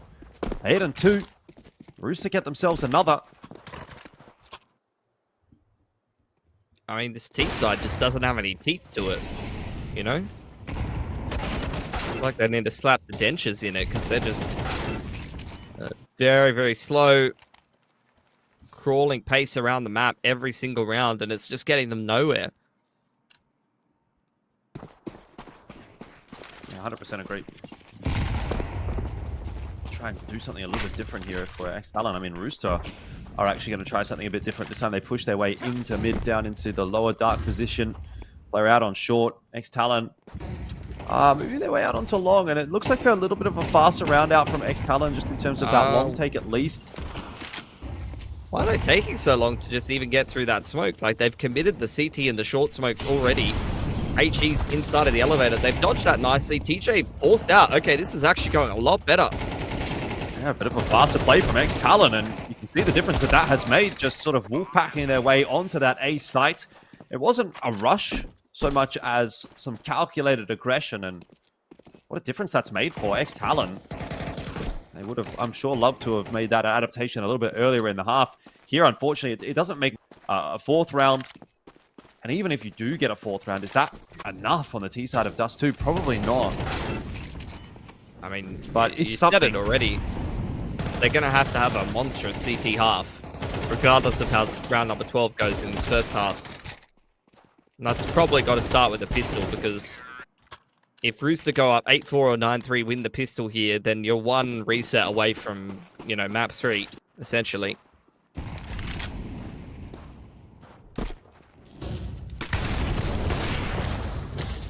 Sterling pushed off the line by a molly. He's been probably the standout, I would say, for ex-TALON on this T side. Trying to go toe-to-toe with Chell on the AWP. Progression into lower dark here for ASAP. Forlex taking his time. The rest of ex-TALON slowly creeping up Cat. In the meanwhile, there is a totem pole boost. 2 players committed to short. It's a double nade into lower dark. A lot of damage on Forlex here.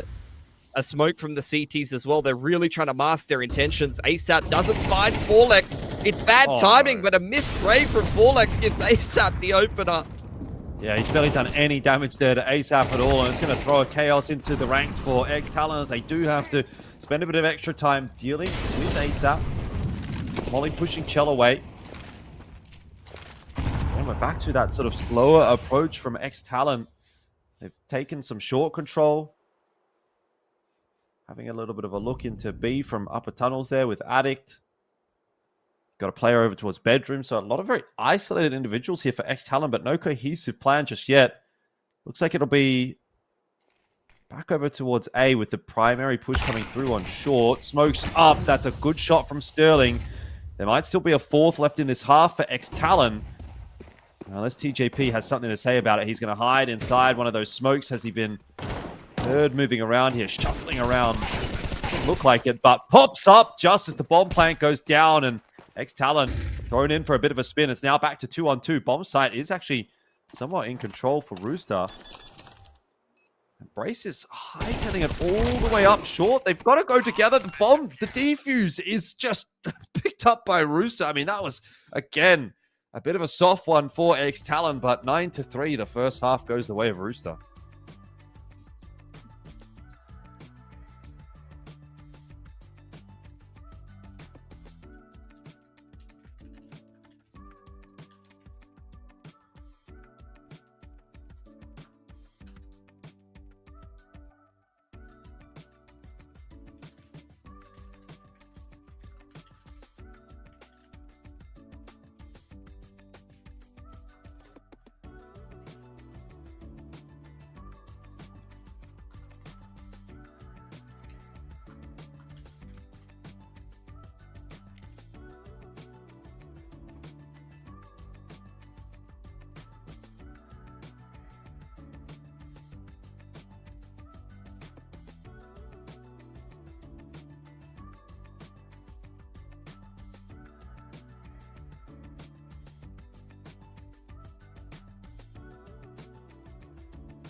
We're back.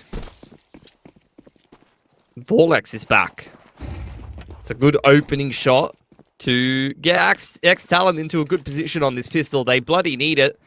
Down 3-9. Need a good start on this CT side to have any hope of closing out this series 2-0. Yeah, we'll see. ex-TALON coming back from a 9-3 deficit is going to be a really rough ask. FlyQuest, though, starting it pretty nicely. And he's going to come down there as well with another kill on the USP. So there is definitely some fight left in ex-TALON here. This CT side, though, is going to have to be primo and ASAP. Still having something to say about this pistol round. Might not have it locked in quite so easily. ex-TALON do get it over the line in the end. Just looking at the numbers, a 9-3 first half on the CT side is typically won 94% of the time by the CTs. Drops down to 80% now that we're at a 9-4 after the pistol goes the way of ex-TALON. But, I mean, those are still some pretty damn good odds. So, just shows you the task that is ahead for ex-TALON here.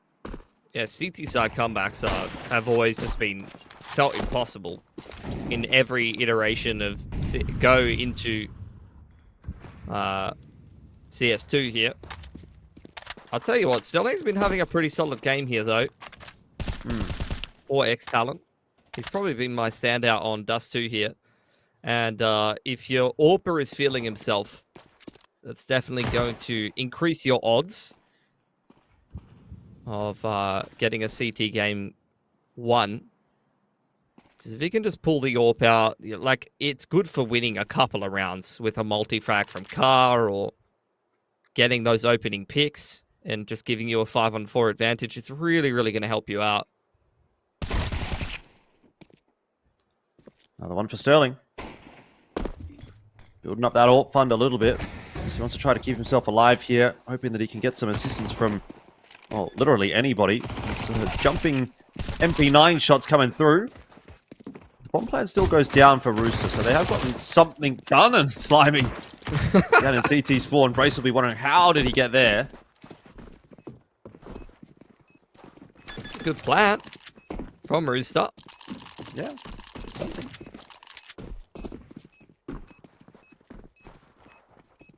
Danny G just dropped Chelios guns. Oh, my favorite. That's what he did this round.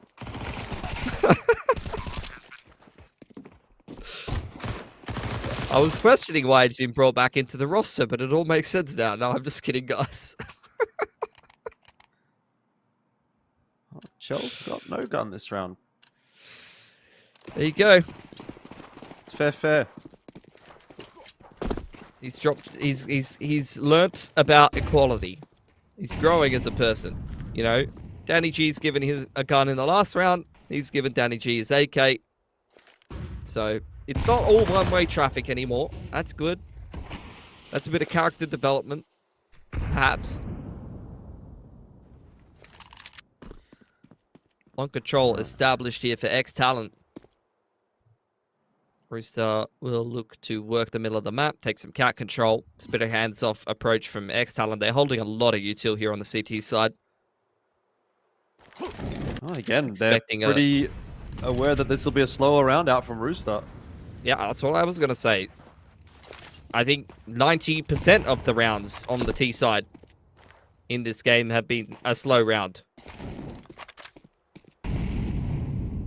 Yeah, so Instant getting invested with just under a minute left on the clock. Rooster not even really stalled by it at all. Like, they're not even too interested in pushing up short just yet either. Anything yet. So you don't even need to be using these incens until maybe 30 seconds left on the clock. Brace is at least aware of that, it seems. He's only now throwing another one on to short. 35 seconds to go for Rooster. But again, still not really set up for a take on any part of the map. Only now that there's sub 30 seconds are they starting to think about exploring middle. Map's been more or less cut in half. This is going to come down to the B defense. ex-TALON under a bit of pressure here. Addict though, close under the smoke. Should get a bit of done. He only got one. And Rooster, with 10 seconds left, will find the bomb plant in standard Rooster fashion. 5 seconds of action and we're in for a save. This is just thrilling. CS2 gameplay right now. Get to watch FlyQuest stare at the ground for 20 seconds. But in all seriousness, there will be a chase towards backyard here. Oh, hell of a tap from ASAP. They don't know Forlex is behind the little manlet car. No one knows why this car is so small. But it's small enough for Forlex to be a cheeky little bugger here. It's very spammable though, so he's not safe. Will only go 1 for 1. One gun saved on through from ex-TALON. After all said and done. Worst case scenario. They have enough to buy though. That's the good news. Yeah, Slimy. Get a timeout here, maybe.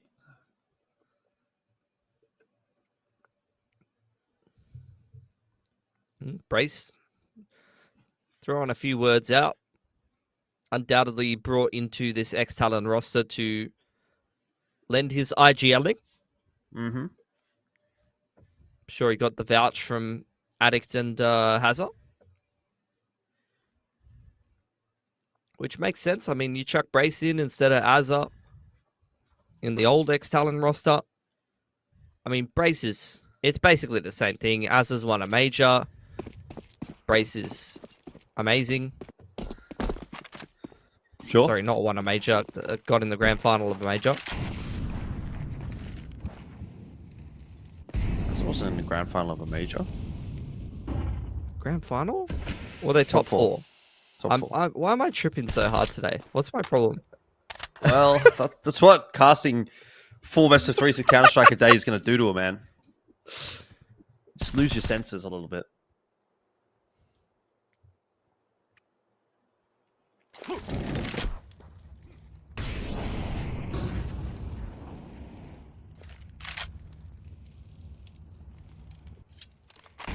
There we go. We've got some cat control. There is a T-smoke there. Onto the long corner with a flash from middle.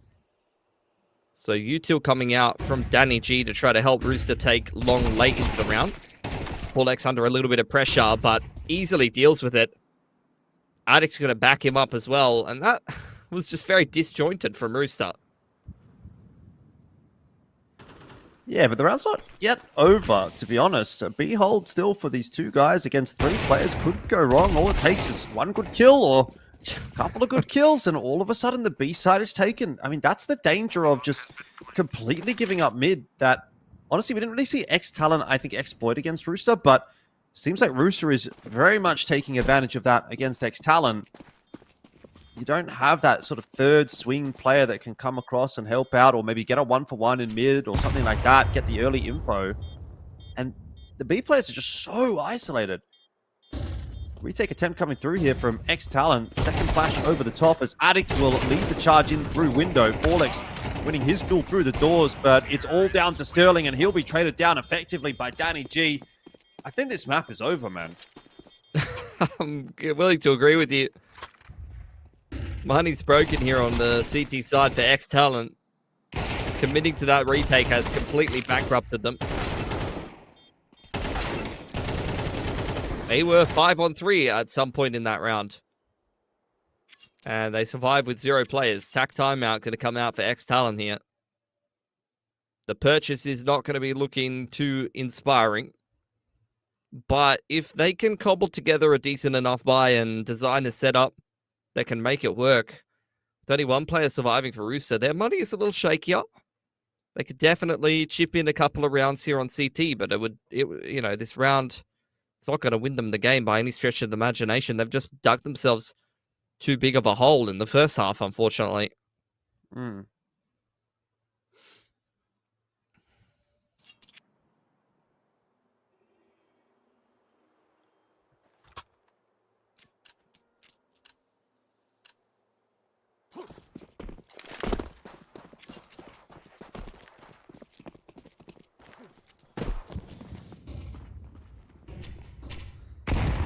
Okay.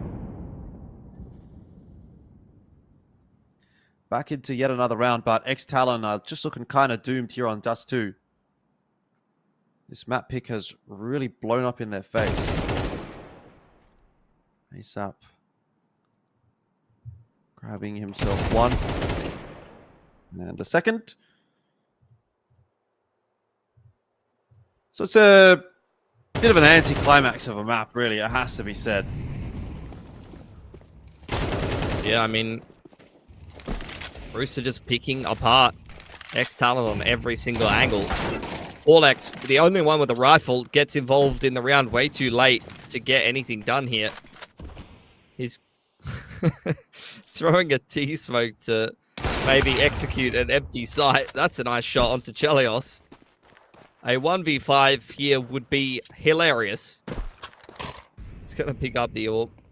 Look to save it. Danny G can hear all of these footsteps. Slimy ready to peek off of his contact here. He's got the bomb. Okay, he's going to left eye, right eye him. Nice stuff. Map point for Rooster.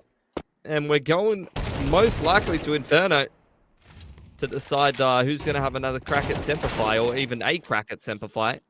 Because Rooster hasn't played him yet.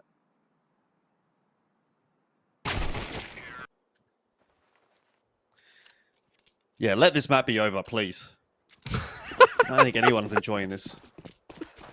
Even game Rooster of all probably like, time. well, this one's over. Let's crack on into Inferno.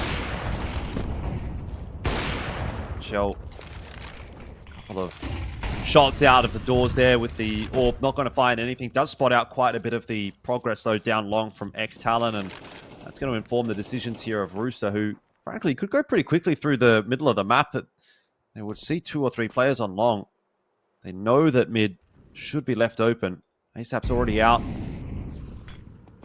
Got to be a little careful of this Beagle, which is walking its way out of B. A double with the 5-7 triple from the... What is going on?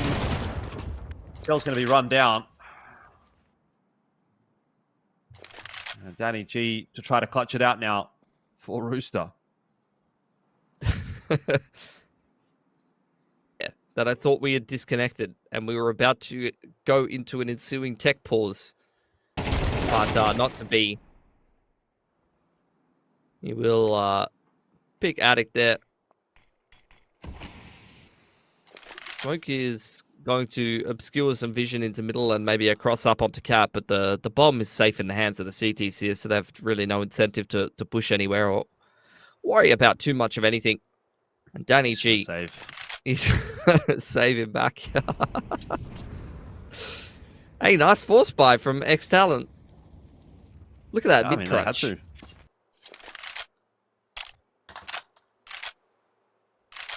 You've been saying, why don't they defend the middle of the map? And they did. Too little, too late, Pilsky. I'm no longer impressed. I'm done with Dust 2. I've seen enough. You're the Asian CS dad. The only thing is, it gets worse. Like, we're going from Dust 2 onto Inferno, so it's not going to change.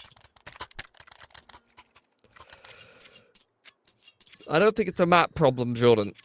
I think it's just how these teams are playing at the moment.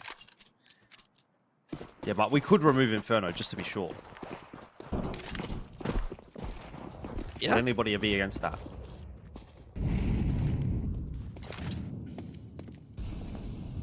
I don't know. But Rooster, they're sick of playing games. Straight into the B side. Addict's got an 8 out. Gonna try to scale into the side to help Hazard out, who's done a lot of work there. 2 kills and some change. Nice little dink onto Slimy. Sterling picking off the back of the flash, seeing if he can chip down the numbers. Rooster have not been able to get comfortable on the site just yet, and ex-TALON already rotating in. Chell gonna get the bomb on the floor. It's quite a safe plan. In fact, he's a fake the plan.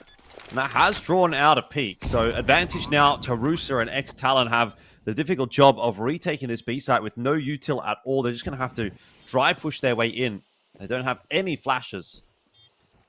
Sterling's got a smoke. He could maybe chuck that into upper dark to cut off that angle. But realistically speaking, this is a pretty doomed approach for ex-TALON.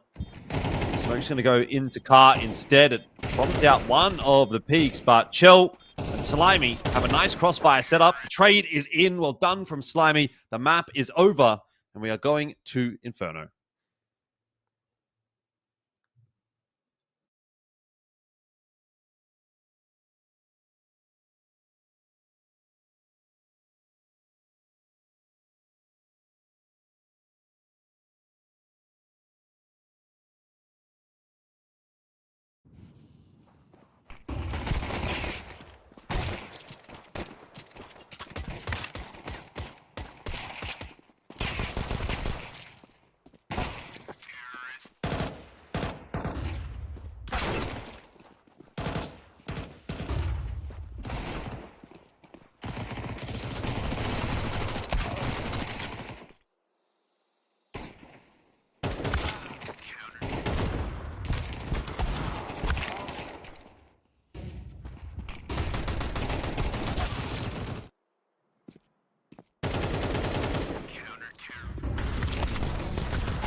Yeah.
Yeah.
All right, welcome back, guys. We had a little bit of an extended delay, and we will be getting into Rooster ex-TALON Map 3, see who's going to take on SemperFi tomorrow. ASAP took an A nap, and he's ready to play now. Yeah, he might not have been the only one that took a nap. Yeah, you took a nap. Well, I'm just going to say, if you go asleep in the middle of an MRQ and don't come back and do your job, that's not cool. But I'm not going to call out anybody. Don't want to name names. We're ready for map number 3, though. ex-TALON and Rooster. And we're on to an Inferno. And look, Pilsky, at this point, man, this might as well be a best of one, frankly. This literally might as well be a best of one with how long that break has ended up being. So both teams completely reset. No momentum at all. Rooster don't get the benefit of that just 2 finish that they had. And they have to come in here and restart again on Inferno, which doesn't seem to be too big of a problem for them. Decent start in the pistol so far. They've still got to clear the site out. TJP has not checked first oranges. Oh dear, that's bad news indeed. Race going to look for more than one. It's always going to be tough. In the end, they're able to put 2 together. So bomb plant goes down. Still fairly reasonably done by Rooster. Yeah, 2 on 3 to complete for Addict and Forlex. Still a handful of flashes on TJP. Not sure that they'll be needed, though. We're just swinging off of contact. Forlex has copped a goosh, and Rooster continuing the momentum from Dust 2. It feels like a decade ago. It's been 84 years, but Rooster have won another round of Counter-Strike. On the T side, they will continue to dominate this matchup so far. ex-TALON going for the force on the CT side, though. They want to break up that momentum. A lot of MP9s in the mix.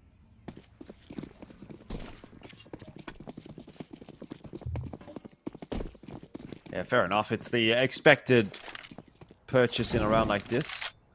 Hefty stack over toward the B side of the map for ex-TALON. They don't have a huge amount of util to work with here, so they've got to be pretty intelligent about how they use these smokes. They've got one over towards Boiler early on in the round. Well, yeah. Hazard's just holding on to his for the B site.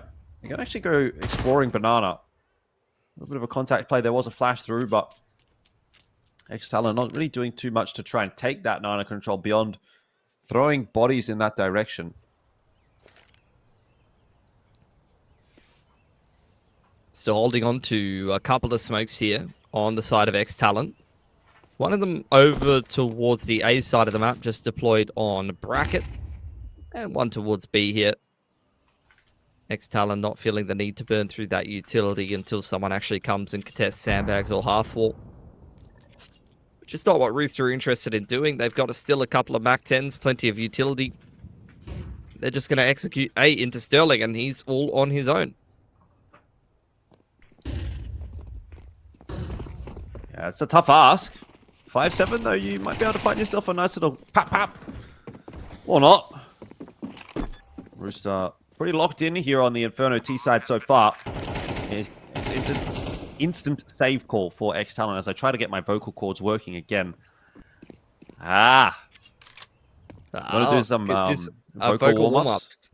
Yeah. Oh. Red lorry, yellow lorry, green lorry. I think it's red lorry, yellow lorry, blue lorry.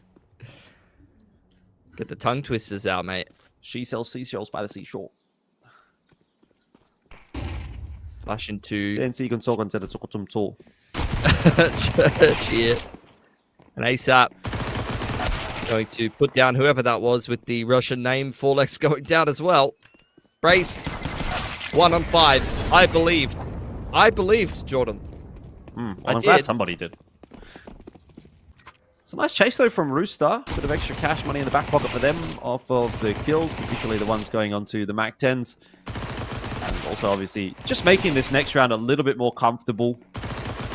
Should be a full USP setup for ex-TALON. You might have an upgraded pistol or 2 here and there, but realistically, you can't be affording much into this round if you're ex-TALON. So, P250 and a flash for Brace, a smoke there for Hazard.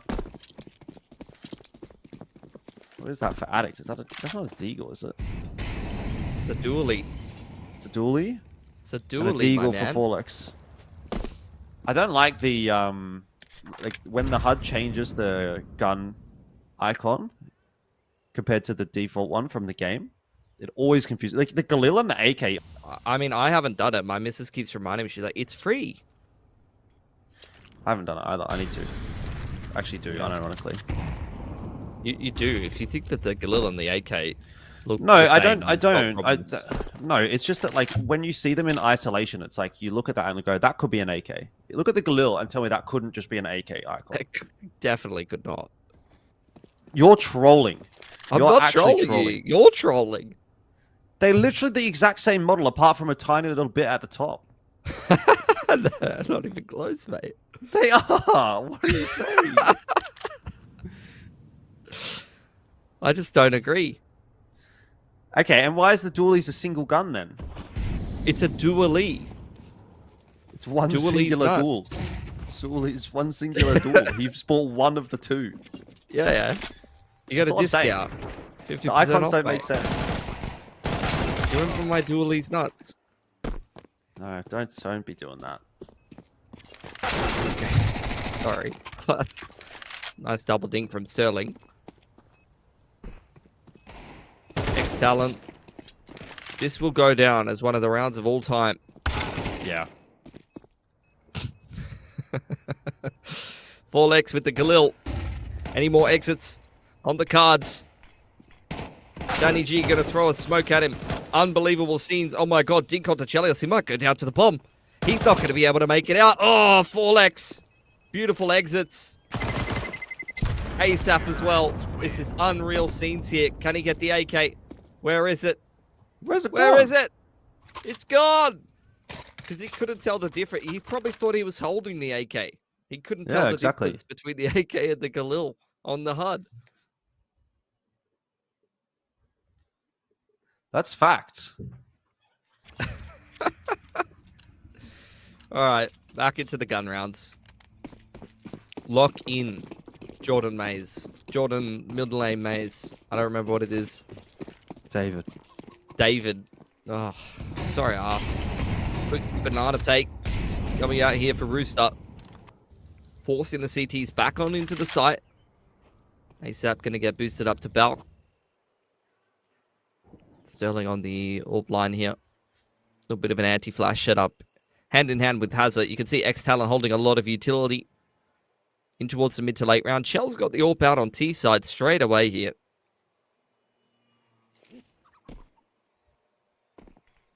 This banana retake. So you probably should see the logs boost. Yeah, indeed. Straight away, you're going to get the logs boost here from Rooster, but there's no one even peeking from ex-TALON, and they haven't pushed that player off the top car line. There it is. Yeah, just a simple flash. All it takes, one flash, and off you go, straight into Banana for an opening kill there for Hazard. He's throwing a spanner in the works for Rooster. Don't think Hazard spotted too much else, though, so this speed take might still be a little bit of a surprise. That's a sharp entry from Slimy. Again, I have to kind of sing his praises. I find he's been quite an impactful player for Rooster lately. That is a really nice kill to get. Does give Rooster an avenue back into this round, but behold, it's looking solid until, again, Slimy is able to have that impact. A double kill from him there, a triple for the round. B-side taken, and Rooster on their way to a 4-0. Double save for ex-TALON. You were correct, Jordan. The saving fiesta will continue from Dust to into Inferno here.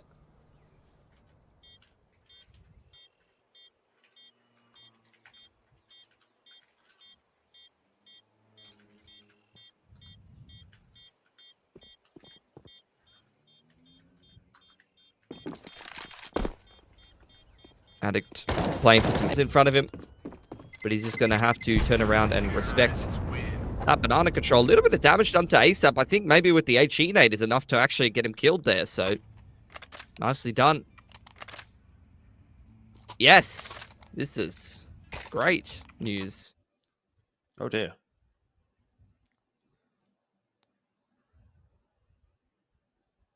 Oh, what's going on with the... He's got some RGB going on here, Hazard, I think. Yeah, on the keyboard. It's nice.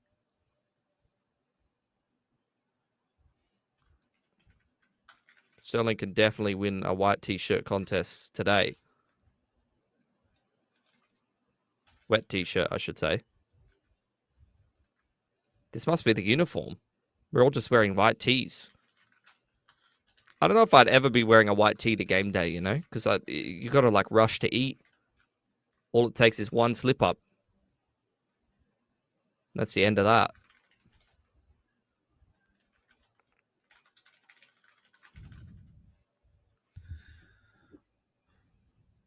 I appreciate how locked in ASAP usually looks.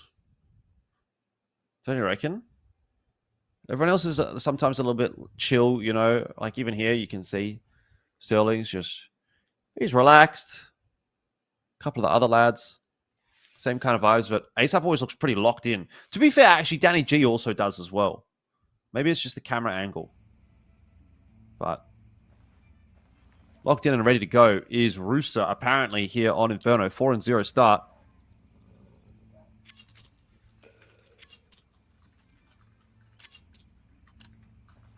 They're doing well. Ex-TALON with the buyout, though. Orbs out for Sterling. He's been pretty solid with it today. Posted up on the mid-cross. No one will be obliging him. Just up over the top of car here for ex-TALON. Seeing if they can get a pick around the edge of the log smoke.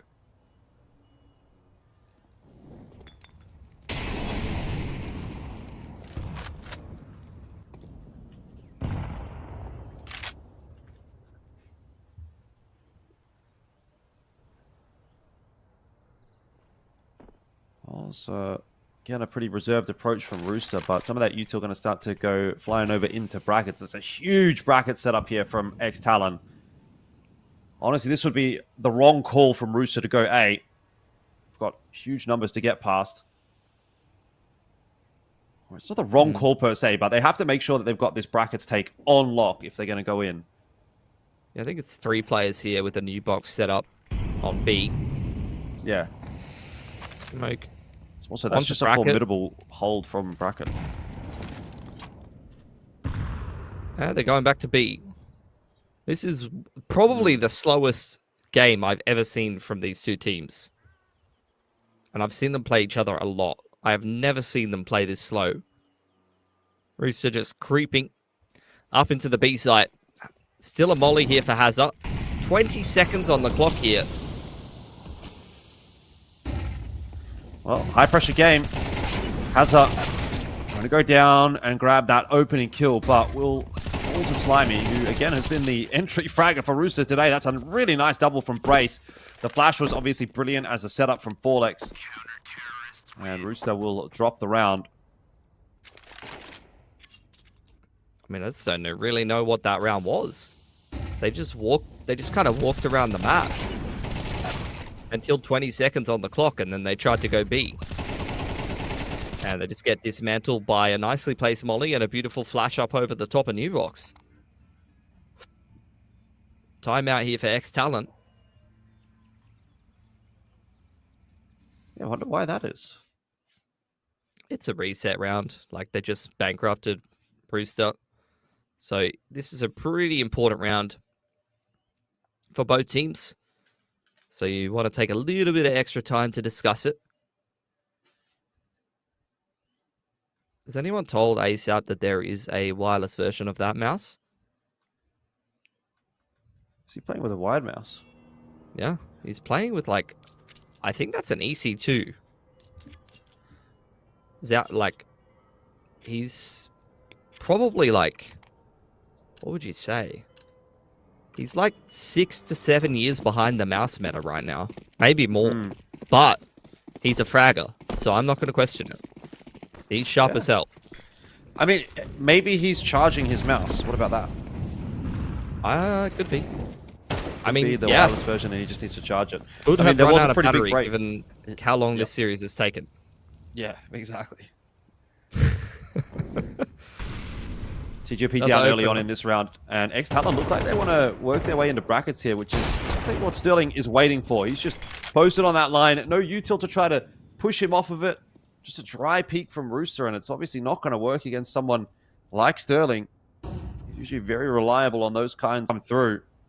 Sterling goes down without the trade.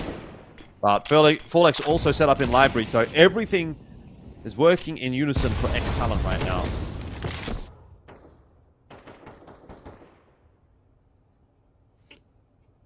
Two on four for Rooster. They have brackets control and nothing else going for them. Creeping back down into second mid indicates that they may just save. I guess. Yep, we're saving.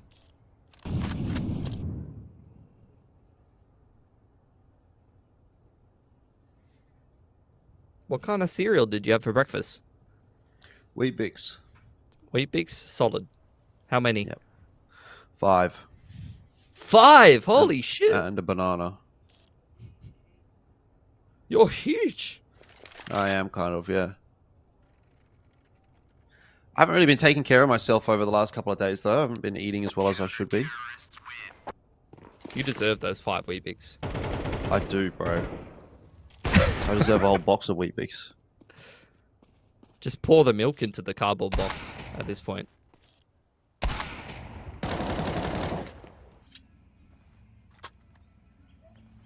I actually saw a guy do that on school camp one time. It wasn't Wheat Bix, but he poured milk into a can of Milo, like that was going to be a good idea, and wasted all of our Milo. So that was unfortunate. Unlucky. Progression smokes up here for Rooster. To back end of Nana. He's trying to deny info to the CT side.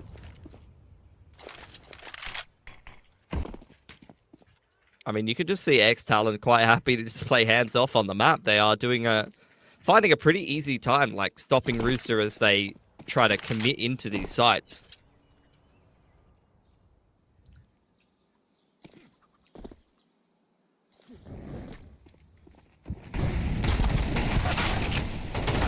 Not going to work out too well for ex-TALON.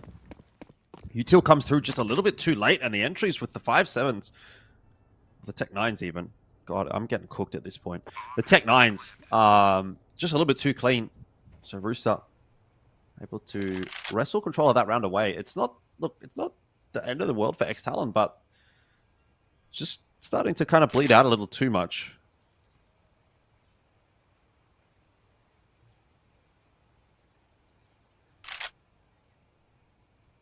Oh, that's good stuff from Rooster. They throw those progression smokes, limit the CT info after a lot of slower, kind of more drawn-out rounds. That time, they just contact all the way up Banana, take advantage of all of that space given by ex-TALON, and then just still pop flash over the top, hit a sharp timing, double entry with the Tech 9, and that round's over. It's an insta-save.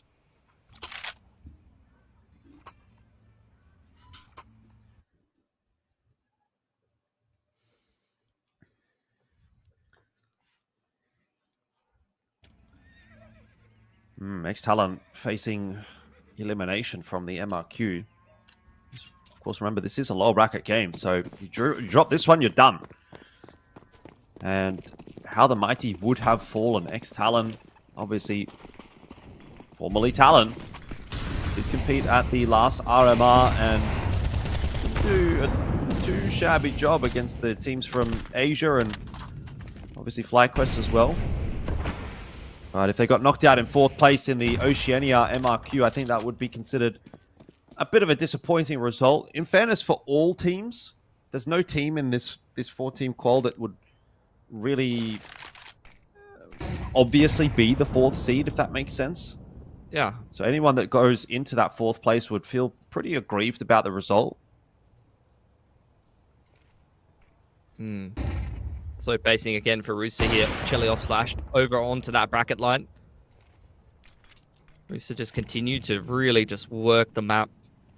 Take their time. Smoke on jungle side. Brace is just jump spotting towards B. Over at half wall. Still has not been pushed off the info line for the CT, so there's no reason for them not to 4-stack A here.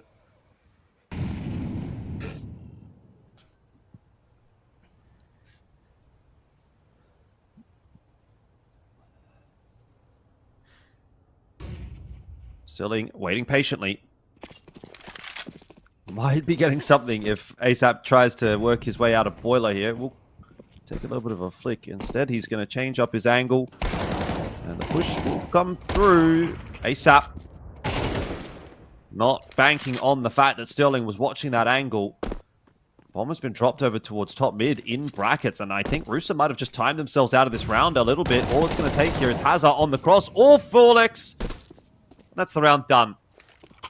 Let that be a lesson, Rooster. That they cannot go that slow. They cannot leave it that late.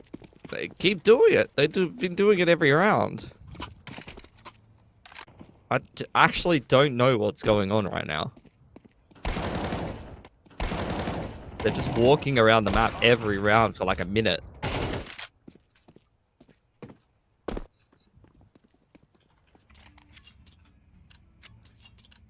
Back down onto a half buy around the... Oh! Slimy buying himself a hero AK. A little out of sync economically with the rest of the boys. But he's backing himself, I guess. Yes.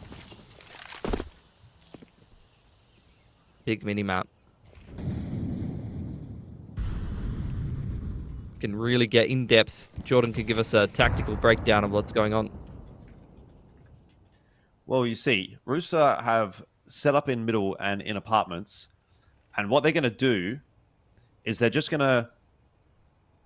They're just going to... They're just gonna walk. They're just gonna. More. That's really all it is. They're just gonna. And then when there's 10 seconds left on the clock, they're gonna do the thing. Do a carps bust, I think. In the mid round here this time. Change of the pace. Yeah, maybe. It's a swift round actually from Rooster. Let's see how it works out. ASAP straight down with that Tech 9. Unable to land the shots onto the second player, but Slimy has an AK in hand, and he wasn't expecting the player through from the smoke. Folex drops him. That will be an indication for Rooster that they should probably slow the round down again. Chelsea's chilling in mid, waiting for a rotate that's never going to come. You think so? So it's save time.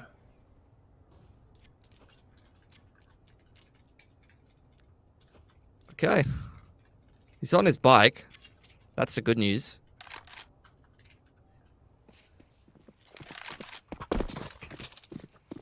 Oh, that was big from Brace. Did you see that? I didn't. He just jumped and E'd a pistol from on top of balcony and upgraded his pistol. That is huge. That was definitely the highlight. Couldn't do that IRL. Did you say he couldn't do that IRL? Yeah. That is toxic, dude. The thing is, when Toby Brace Barnes came to the ESL AU studios, you were just staring at the ground. You would not say that to him in real life. I probably would. I'm actually not that intimidated by CS players, believe it or not. Like, I'm actually quite chill. I'm quite chill with it.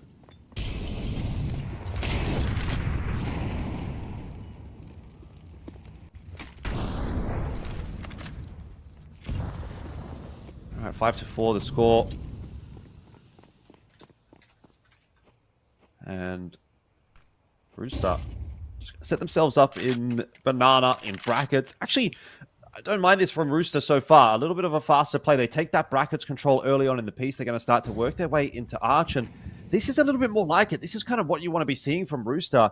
They've almost conditioned ex-TALON into expecting nothing. And in this round, they're going to capitalize on that by walking through on a timing around library. They've got 2 players in behind the B site.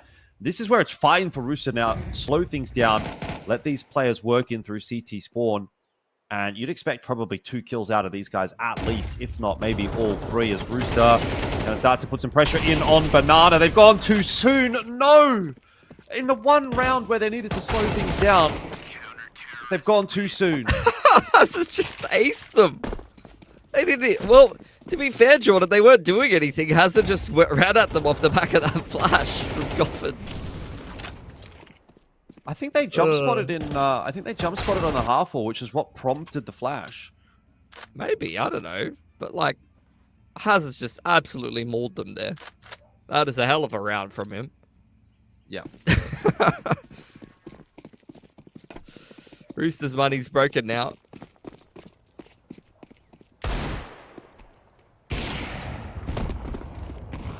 Deegs are out.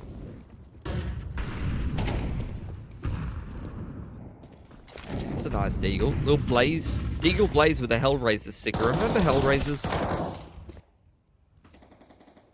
I do remember Hellraisers.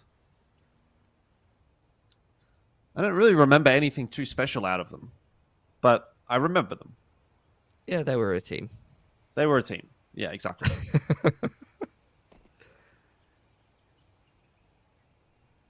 Just how it be. Yeah, sometimes you're just a team. Well, how about this A side, though? It's only 2 players to defend right now, and look, it's a nice Forlix and Addict crossfire, but Rooster starting to make their way in. Shots are connecting on that T side. Rooster trying to make amends for that last round. They've got to try and chase Forlix down. There's a knife out from ASAP. He ran out of bullets. He had no other choice. He's going to get the plant, but I don't think he's going to get much beyond that as the wrap comes in from Brace. So, look, it'll help their buy in the next round. ASAP's going to have plenty of cash, but ex-TALON putting together 6 on the CT side. Not a bad shout with this first half.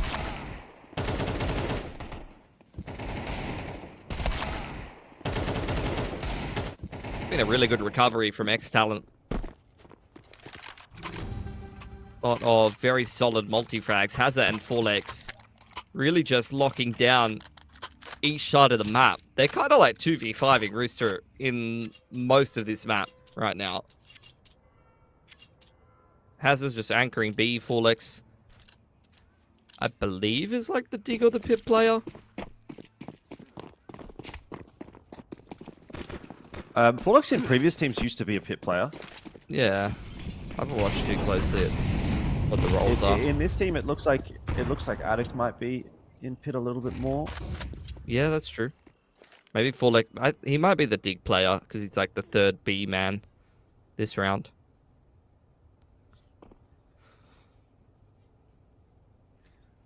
Well, Sterling posted on the line, waiting for a little cheeky walk-in on apps.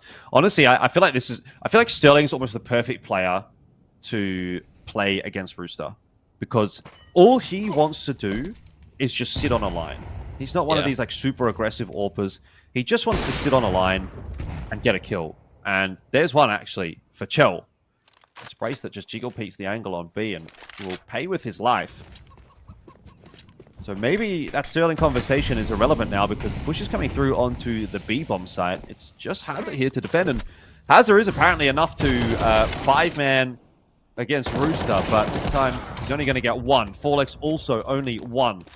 ex-TALON tried to pick the pace up through that smoke, and that's not worked out for them at all. ASAP cutting off the rotate as well will pretty much ensure that Rooster get themselves a 6th round here.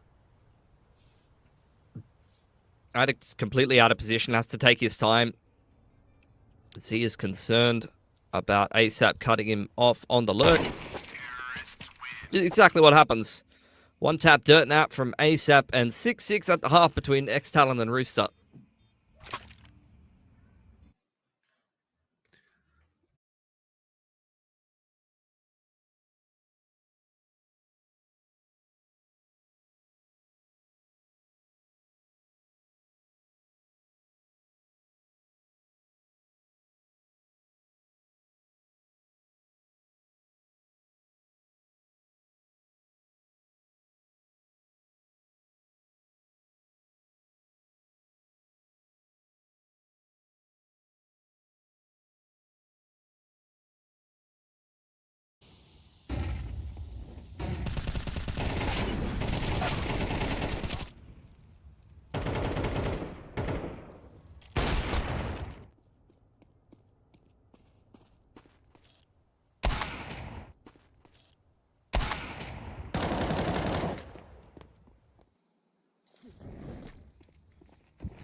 Well, here we are. Second half. About to go ahead and get underway. Rooster with 6 on the T side. You would think maybe just not quite enough. You'd be thinking about 7 or 8 maybe on something like Inferno. And the way this has started in the pistol, it's not going to work out too kindly for Rooster. Good trades back from Danny G and Slimy, but ex-TALON had the numbers there and they're able to effectively keep that trade on going.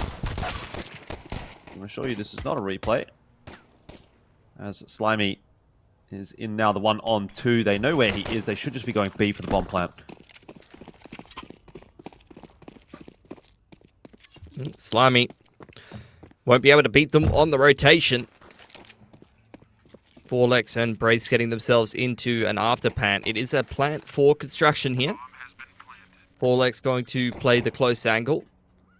Try to catch Slimy on the cross, who can take his time. He does have a smoke and a kit picked up. He's, I guess, just going to save the smoke and the kit. Okay. Yeah. Try and go for a ninja next round. Okay. I feel like that was kind of winnable, no? Well, I mean, anything is winnable, a 2v1 for sure, but I guess the question you have to ask yourself is this more winnable here in the 2v1 than the advantage that it will give him into the next round for a potential, like you said, maybe a ninja defuse? I would argue probably, yeah. Like, I feel like you're going to have more of a chance of winning this 2v1 than you would of taking the smoke into the next round with the defuse kit and getting something out of it.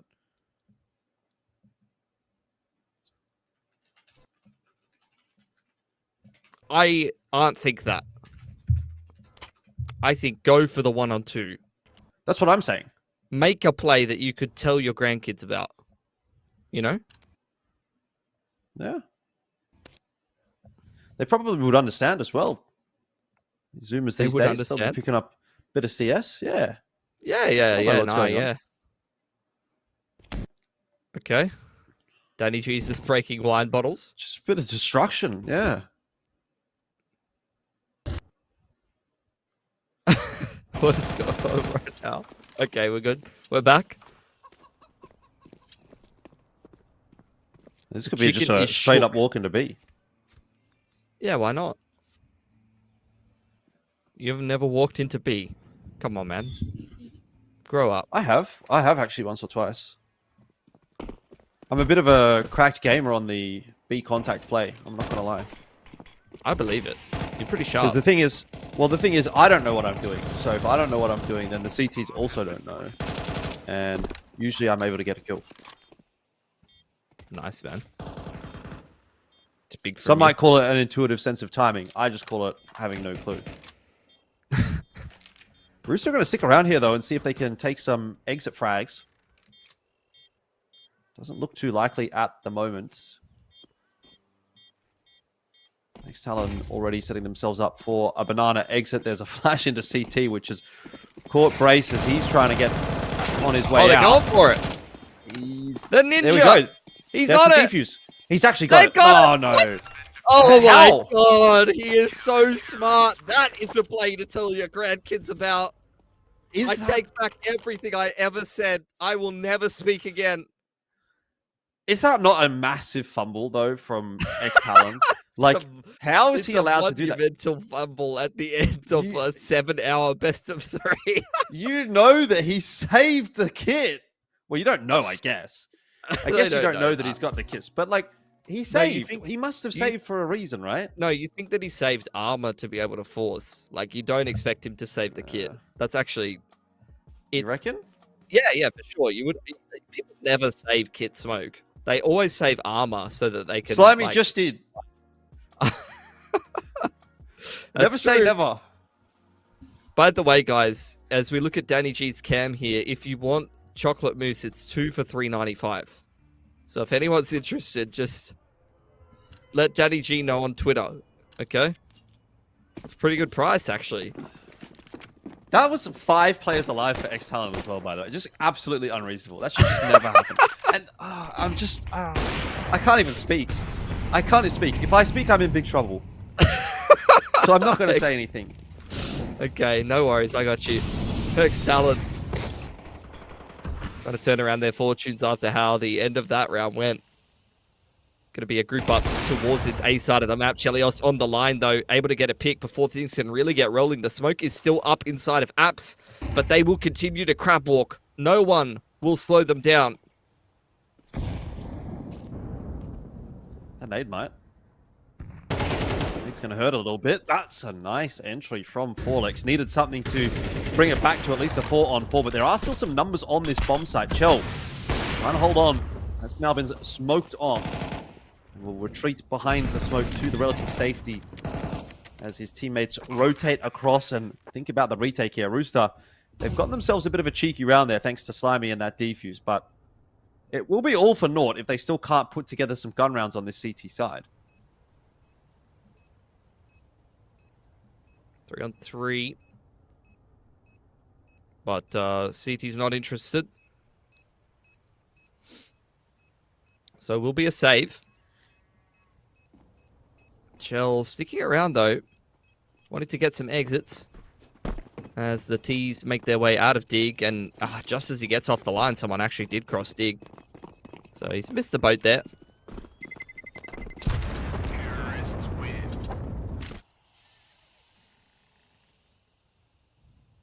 That's okay. I can't believe that they just sat in carps and dig until the smoke's cleared and then just double entry to one the Oh, they used Rooster strat against them. It's been both team strats this series. It's actually crazy. I've never seen rounds this slow in OCE. And I've been casting this region for almost 10 years. Yeah, this is exceedingly slow for sure. I don't know. It's like you would think. Okay, are we going to put it down to the fact that it's a major qualifier? Maybe, but almost every single player in this game has played at a major qualifier before, whether it be the RMRs, Rooster, maybe I think have not. But they've got certainly a lot of big game experience themselves. Grace has it, Attic definitely have, Sterling has. Forlex perhaps not, but yeah, I don't know. It's a massive shift out of these teams that I think maybe it is somewhat the occasion getting to them a little bit. Got a man advantage here for ex-TALON.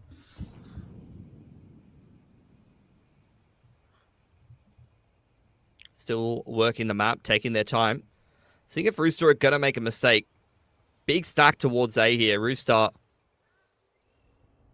like an old school Na'Vi approach. Just stack the A site on Inferno. Knowers will know. And then if they go B, you save. That's exactly what's going to happen. We're going to have a whole 1 minute, 30 seconds of nothing happening. With only one player dead in the server. This is your dream, Pilski. You are a color commentator. You're here to analyze what happened in that round, and you're telling me that for a minute and a half you can come up with nothing better than that? I know, I'm a fraud. You are a fraud. I am At least a you're fraud. not a bald fraud. Yeah, I've got a pretty thick head of hair. So, analyze these. That was a round, guys. And look, anytime anyone says, what map should we replace in the pool, and you don't say Inferno, a round like this happens. Yeah. You have to make those people watch this round. Over and over again. Yeah. If you're against that. You have to watch it for an hour. It's like torture, you know? You're just forced. It's like Black Mirror episode where if you close your eyes, the round stops and pauses until you open your eyes, and you have to keep watching until it's done. You know that episode? And if you close your eyes, it starts like brr, brr, brr, until you open your eyes again. Yeah. You can't sleep until you watch that round 15 times. It's got a lot of wine in the background there. A man of taste.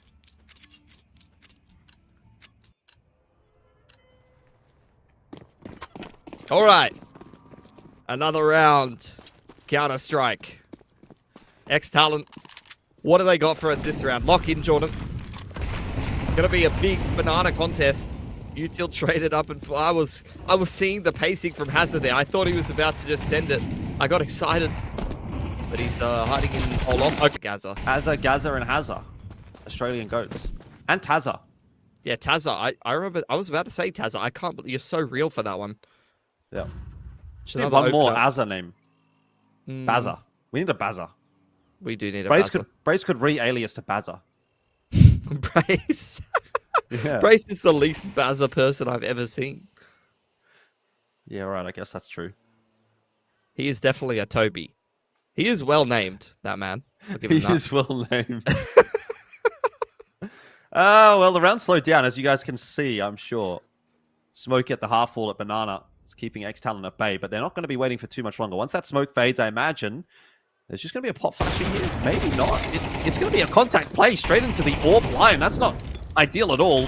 Trades, of course, are available. Spacing was good enough, and ex-TALON have got the site. So They don't care if it's ideal, Jordan. You don't know. Okay? Did you see how clean that round was? It's incredible. Yeah. They won the last 3 in a row on T-side just doing this. I mean, it's working. Well, Rooster tried to change it up, though, to be fair. I mean, they tried a little bit of aggression into Banana this time. Throwing a little bit at the wall, and it's not sticking.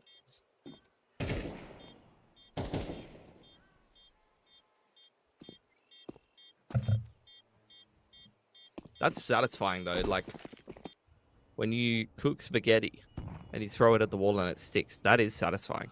Like a cabinet or spaghetti something. for dinner tonight, by the way. You're going to eat spaghetti for dinner. I wish I could eat spaghetti for dinner, bro. Yeah, spaghetti bolognese, I think. I'm smelling it. I'm not sure what it is, but it smells like spaghetti bolognese. Oh, I'm so jealous of you right now. I'm jealous of me in 20 minutes when I'm eating it. Hopefully it'll be in 20 minutes. 20? I don't think I 20 could minutes. handle an overtime on Inferno. We're only between getting these two through teams. 2 rounds in that time frame. You realize that, right?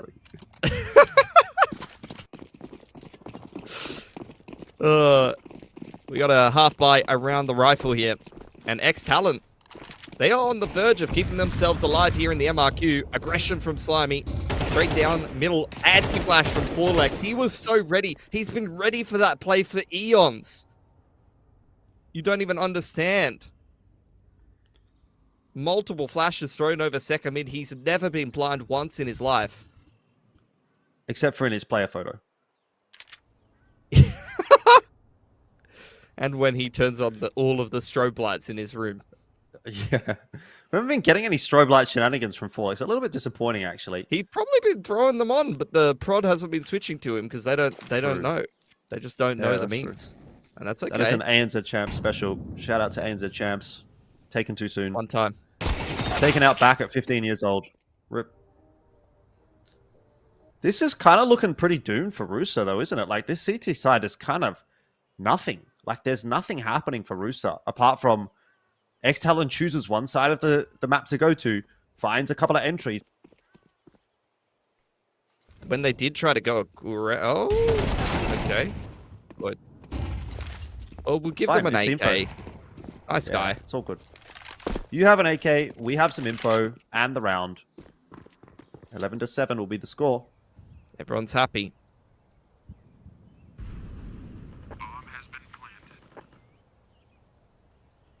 Who else is well named in this game? Are you Danny happy G. with your name? Addict? Me? You think Addict is a good name? Like the player name or his first name? Oh, I said Danny G. Oh, Danny G. Yeah, Danny G is an Yeah. excellent name. He's probably got the best name in the server. Ooh. That's a hot take. I don't think so. I think ASAP is pretty cool. Is Forlex actually 17-5 right now? I could believe it. What an absolute chad. I mean, it's a good game to be pulling it out in, isn't it? Yeah. Marvin is back. Which is good to see, right? He was one of those guys that he was kind of on the come up for a little while in ANZ and then just sort of disappeared for a little bit. I think he took a break voluntarily. He's come back looking fitter and stronger than ever, and it hasn't affected his CS performance at all, I can tell you that. Tough day at the office for Rooster.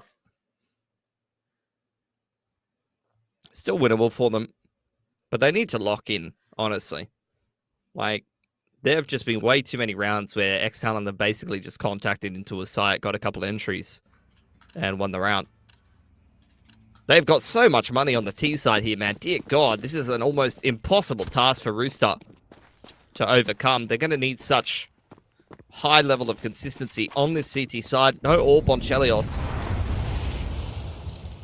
Addict avoiding the Molotov inside Olaf. Otherwise known as Triple Olos. For those Triple who know. Olos. Nobody knows. Olos. Nobody knows. You can't keep bringing up inside joke and expecting people to know. Probably 3 people that get that in the whole world. It's you, me, and Mac. And he's probably forgotten by now, so it's probably just you and me. Here's a goldfish brain. There's the retake util. On towards B for Rooster. They're doing a little bit of contesting. I love how ex-TALON have not moved from second mid. It's a minute on the clock. There's 2 people posted in second mid just waiting for Rooster to push ups. This is outrageous. It's just like a siege. It's a siege mentality. It's like if we just wait them out, they'll get hungry. They'll go for dinner, and then we can walk into the B side. They're waiting for the next squadron to arrive before they're allowed to move, or the commander will get angry at them. Well, that's a pretty nicely timed nade from Chell. And brackets has been taken with 30 seconds left on the clock, so ex-TALON, you'd think, will probably be going A right here, but would have been maybe a world where around the world actually is an option, and they do decide to go for it. Straight in through jungle, up in arch, down speedway. TJP probably need to get 2 or 3 right here. Danny G going to be good for 1. Ooh, the flank came in. Oh! TJP steps up nicely. The player's caught on the rotate as well. That round has just disappeared for ex-TALON. It looked like a great call, but individual moment for Rooster keeps them in the fight. TJ moment. That is not a wireless mouse. That's straight wired, bro. Doesn't have the little pluggy thing in it. So he just prefers the wire? I don't know. Surely not.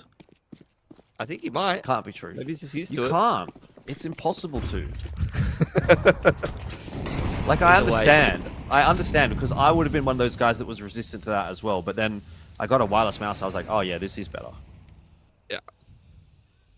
I mean, he's got a bungee as well, actually, now that I look at it. Yeah, of course. I mean, you are a savage if you don't have a bungee. No, but, like, it just proves that it's not a wireless mouse. Like, because you're not going to have a bungee if you don't have a wired mouse. Retake utility, contact play for TALON all the way up to half wall, and TJ's just not ready for that. It was a stack towards the A side of the map for Rooster, and ex-TALON have called their bluff yet again, guys. 1 kill in the round, and we save for a whole minute. You know what would actually be the funniest part about all of this is if we have like a repeat of that round and then Rooster just saves and loses the game. Like, I just feel like that's this kind of game. That's what this whole half has been. Like, it would be not surprising to see them go, well, we can't win this round, we'll just save. And then the game's over. I don't know if they've hit that level of brain mush yet, but it's possible. Do it for the gag. Do it for the gag. Don't worry about the MRQ.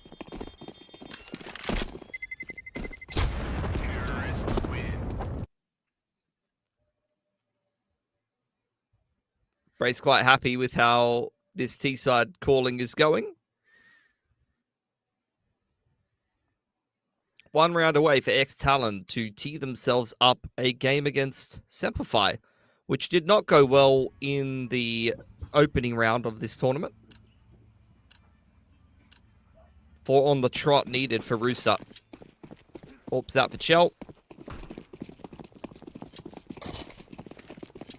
I mean, it's 12-8. Rooster basically with that save are basically saying to us they think that they can win 4 rounds in a row on this CT side. They have confidence that they can win 4 rounds. So let's see it. I don't. You do.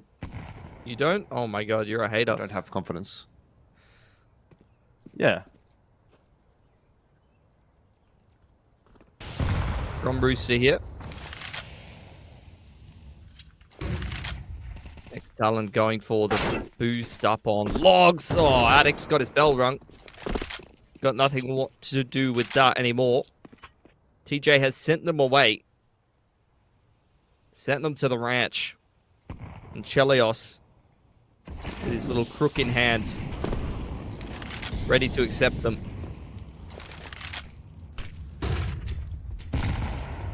It's too early in the round to be doing anything, so...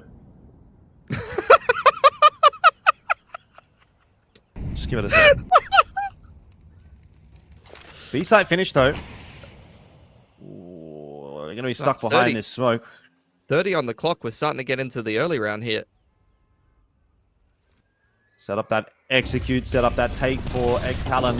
Rooster have rotated an extra player across. The flash coverage should be pretty good here as Slimy's tossed one on in, and ex-TALON not making these entries work.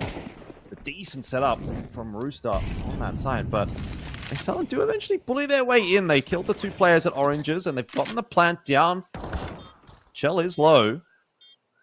Race has a nade, but he's also on his own. 1v3 for him. 7 bullets in the clip. Rooster are saying they can win 4 in a row, but Brace is saying he can 1v3 with 7 bullets, and he hasn't get to fire a single one. Slimy on the defuse. Step 1 complete for Rooster.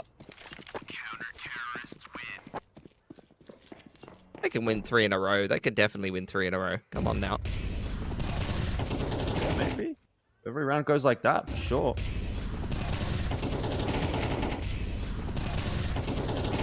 Nice. The problem I have is that they don't really seem to be able to show us much from behind, Rooster. It's like when the round is going well, it goes really well, but we haven't seen them obviously have any kind of retake happen or anything like that. They haven't shown us in this half that they've got any ability to convert a disadvantageous round. So as soon as one of these rounds starts off well for ex-TALON, it's like, oh, okay, map's probably over. That's the feeling that it is right now. So I have to see a little bit more from ex-TALON, or rather from Rooster, before I actually start to believe that they're going to be able to make these 3 rounds comeback happen. Util exchange towards top of beat. TJ the only one to throw any grenades in the first 30 seconds of this round from the CT side, because Rooster recognize ex-TALON don't often do anything in the early portions of this round. An aim duel. What year is this? Oh, the nade stack on coffins as well. Danny G hits the deck. Man advantage. ex-TALON, they're going to blow open the smoke. They're going to go. There's still 2 players here to defend, though. But TJ gets absolutely decked. Hazza is on tear right now. Double entry into B. This could be curtains for Rooster. Well, here's that round that I'm talking about. Yeah, they haven't really done anything like this in the half so far. They've just saved in this exact situation, but they don't have the opportunity to do that anymore. Bomb has taken its sweet time to get up into the site. Actually quite low HP for Addicts planting the C4 there, so if there was some kind of spam or util that would have been able to deny the plant, there was an opportunity there, but no longer, as 2 quick kills come through for ex-TALON, and it is just Chell now. A 1v5, a retake with the AWP. He's got the AK out in hand now, but I think we all know where this one is going, and it is toward ex-TALON as they finish off a very long series, but they will survive day 2 of the Asia MRQ, and they will eliminate Rooster from contention to make the Blast TV Austin Major 2025. Unfortunate result, obviously, for Rooster.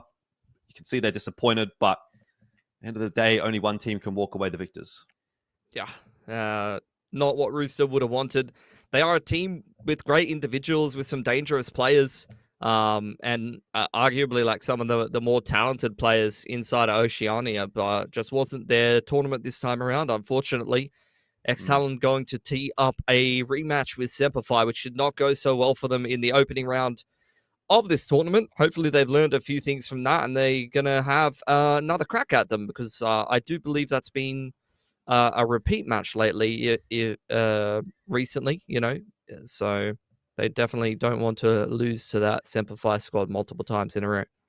Indeed, but that's enough about OCE. We'll be back again with OCE tomorrow to find out who obviously is qualifying through to the major. 3 teams still remaining. Now it's time for us to turn our attention back up toward Mongolia, where we are going to be jumping over to the Chinggis Warriors and Eruption match shortly. Don't know exactly when that one's going to be kicking off, but hopefully ASAP, because we are now a little bit behind schedule thanks to that match running overtime.